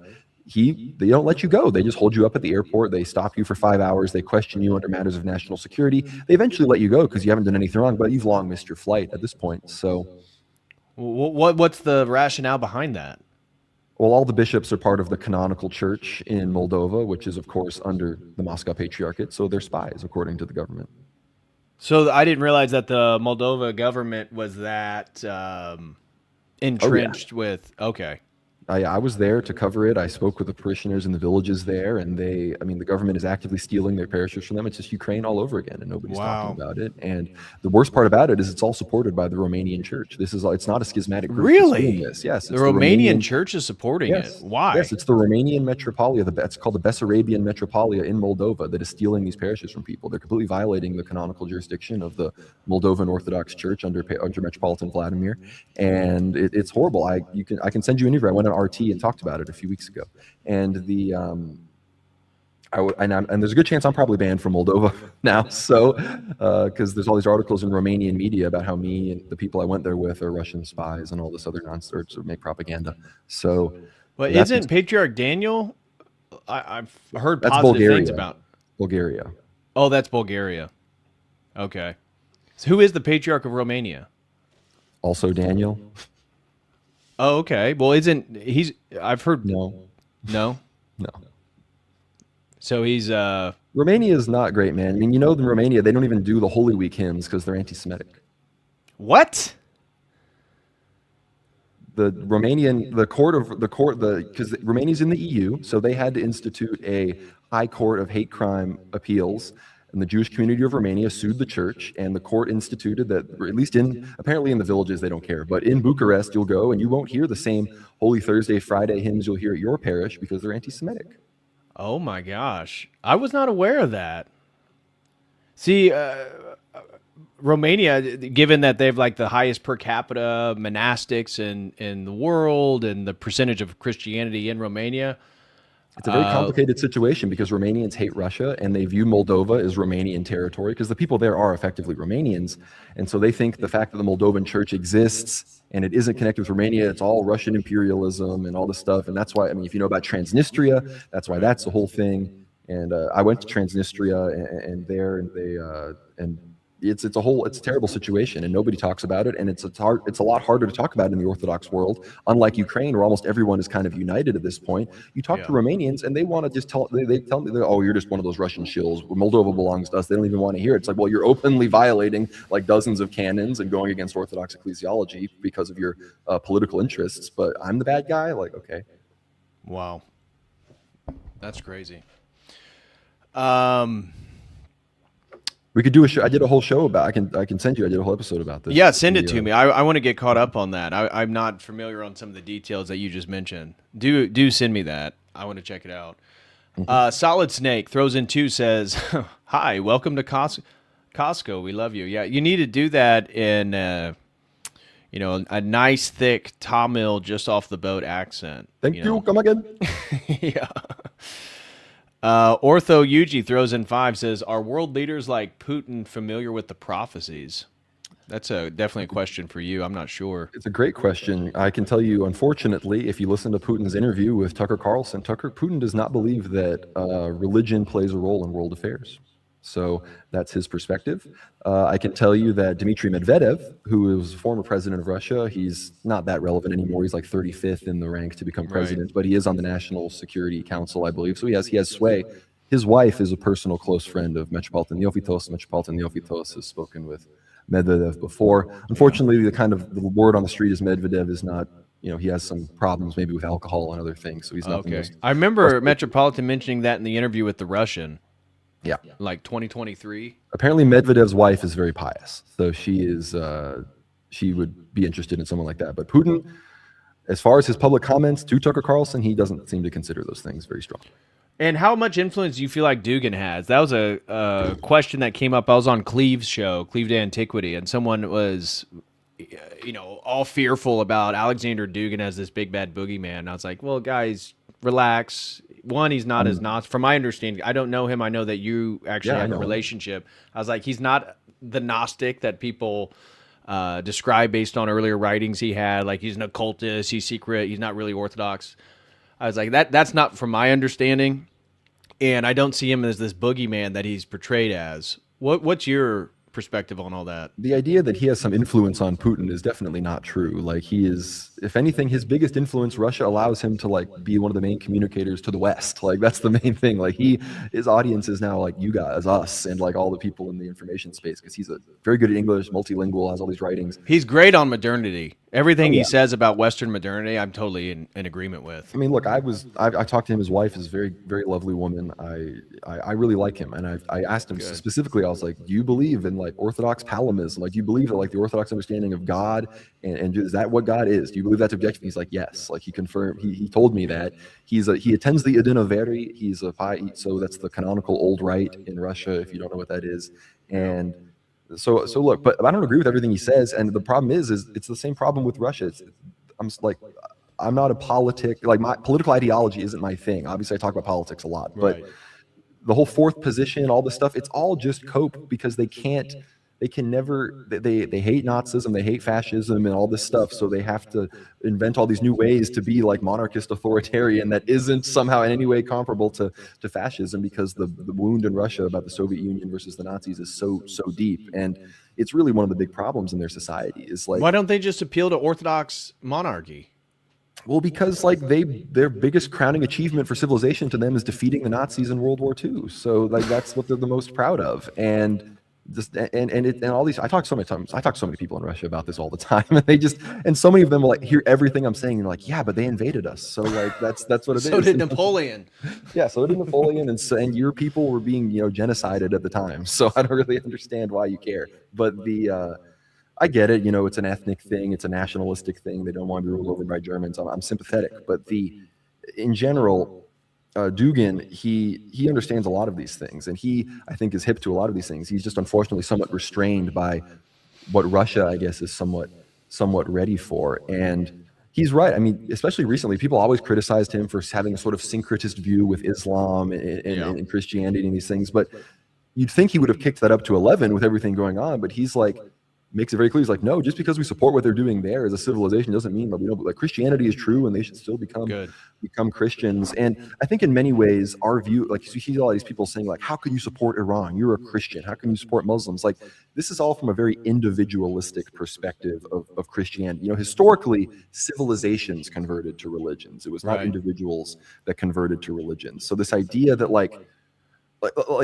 frankly, at this point, you'd be much better appealing to the Iranians to convert by appealing to them as a civilization. The idea that your implication is that, well, we want to destroy their society by converting individual people to Christianity and then have them turn on the Islamic Republic. Well, that's not very appealing. That's like, you're implying basically using Christianity as a tool for Jewish interests, is what you're saying. Right.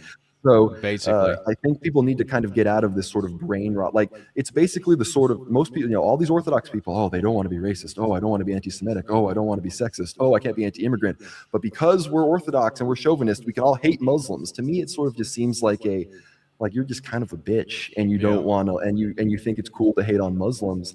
But in reality, you're too much of a coward to name them. So that's sort of my perspective on exactly. If you want to be a cool kid, you hate on Muslims and Jews. Yeah. Another dumb meme bro throws well, in Muslims 20. they're just the broom. Like, they're yeah, like, that's literally what the rabbi said. Yeah. Jumping in to say Blessed Passion Week. Thank you both for the great streams. Thank you very much. Another dumb meme bro. And Coachella Roots throws in 10, says, there are prophecies that say that other countries / groups will come to the U.S. seeking revenge for all the suffering we unleashed upon the world. Who do you think these forces will be? I'm not familiar with any prophecies talking about troops on U.S. soil. Are you? I don't know about that, but it doesn't seem like she said troops. If she means countries / groups, well, we've been invaded. What is it? Well, what does that mean, years, countries? so. When he says a country, I assume that's a military from a country. Maybe. I mean, could be. I mean, they're obviously, the cartels are funded by Israel. The U.S. has. Yeah, I just covered that. Did you see the interview of one of the guys admitting that the cartel leader said they're trained by the IDF? Yep. Yeah. And I mean, there's a huge amount. Makes of fear sense why Shine bombs the president.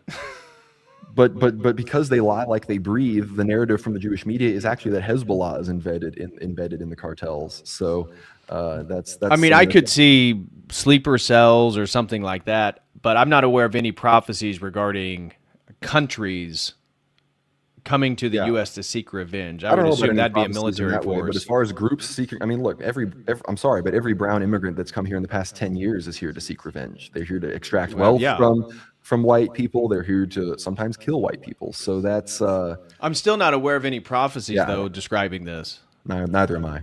Okay, so I'm not sure, but we have plenty of enemies on domestic soil. That's a fact. Here, I'm just grabbing something. I'm listening. Yeah. Well, I got to wrap up. It's already 3:08. I got to get out of here to go pick up my wife. So we're going to pump through these and close shop. Franz von Gart throws in 3, says, this collab has to happen once a week. Well, we may try to see what we can do. Thank you very much, Franz von Gart. Yeah, man, you should join me on I do a weekly stream too. You should come on it one of these days. I'm totally down.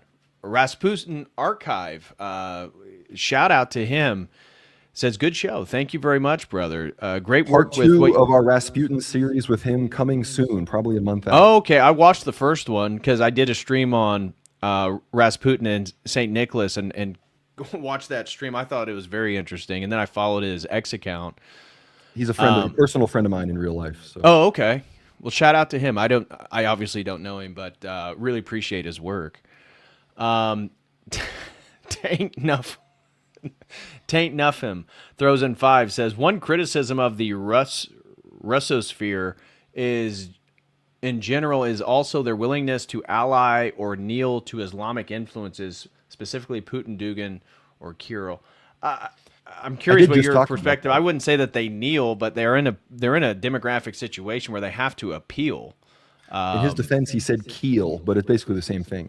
But I think the problem is, and this is good, Patriarch Kirill, to me, it's all very obvious what God is doing here. Patriarch Kirill was the man for the war. He was supposed to be here for this civilizational moment for Russia.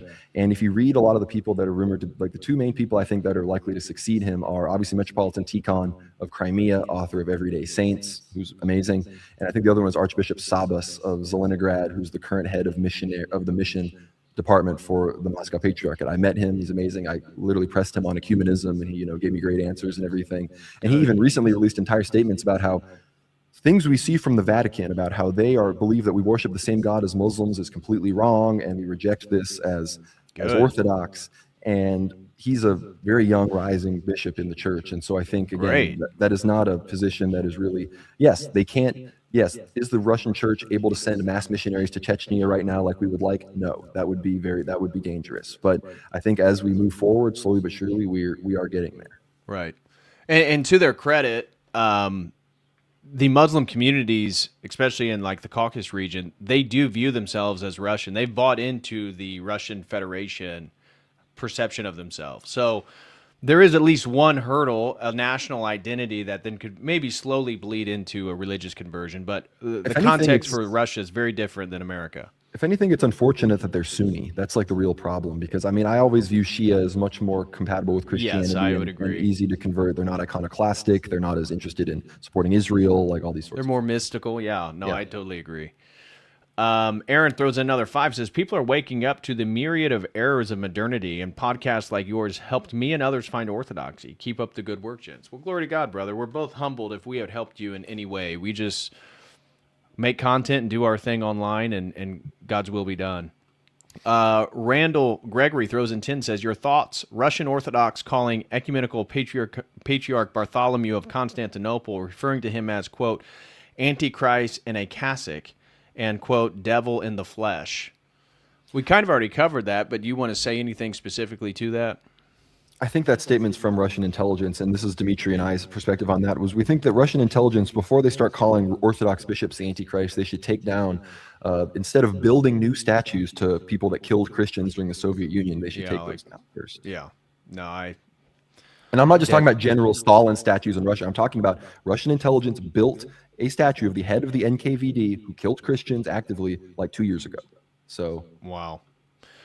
Well, that's going to do it for today's stream, guys. Again, go subscribe to World War Now. Link is in the video description, along with the link to their Substack. Support our brothers, Dimitri and Conrad. They do great work.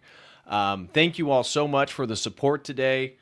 I'm going to be back, hopefully, again, I'll be doing services Thursday night, Friday night, but potentially maybe we'll do a stream Friday morning on an Orthodox perspective on the Crusades. If not, that will come after Pascha. So, and if you can, guys, go to services. Make sure you attend as many services as you can during Holy Week. My wife and I, we're going to try to make one tonight at a different church. So, God bless you all. Blessed Holy Week. Conrad, is there anything you want to promote or anything you want to say before we get off here? Shill away. No, I think you did a good job making sure people know where to find me, worldwarnow.co. Just type it in. That's the Substack. Obviously, like he said, subscribe to our YouTube channel. Follow us on X at worldwarnow_. Follow me on X at GnomeRad. We're also on Spotify, Apple Podcasts. So if you want to share this with your friends, just whatever platform they like the most, you can send it on there. So do that. Again, I think it's always good to have DPH, Beyond the DPH show, and I've got a stream coming up next Bright Week Tuesday. Would love to have you on if you wanted to join me in the absolutely evening, so. Yeah, let me know. Ortho Christos just subbed, said I just found him out through the stream. Well, glory to God. That's the goal, man. So go support our brothers. Blessed Holy Week to you all, and I will see you in the next one. As always, until then, God bless.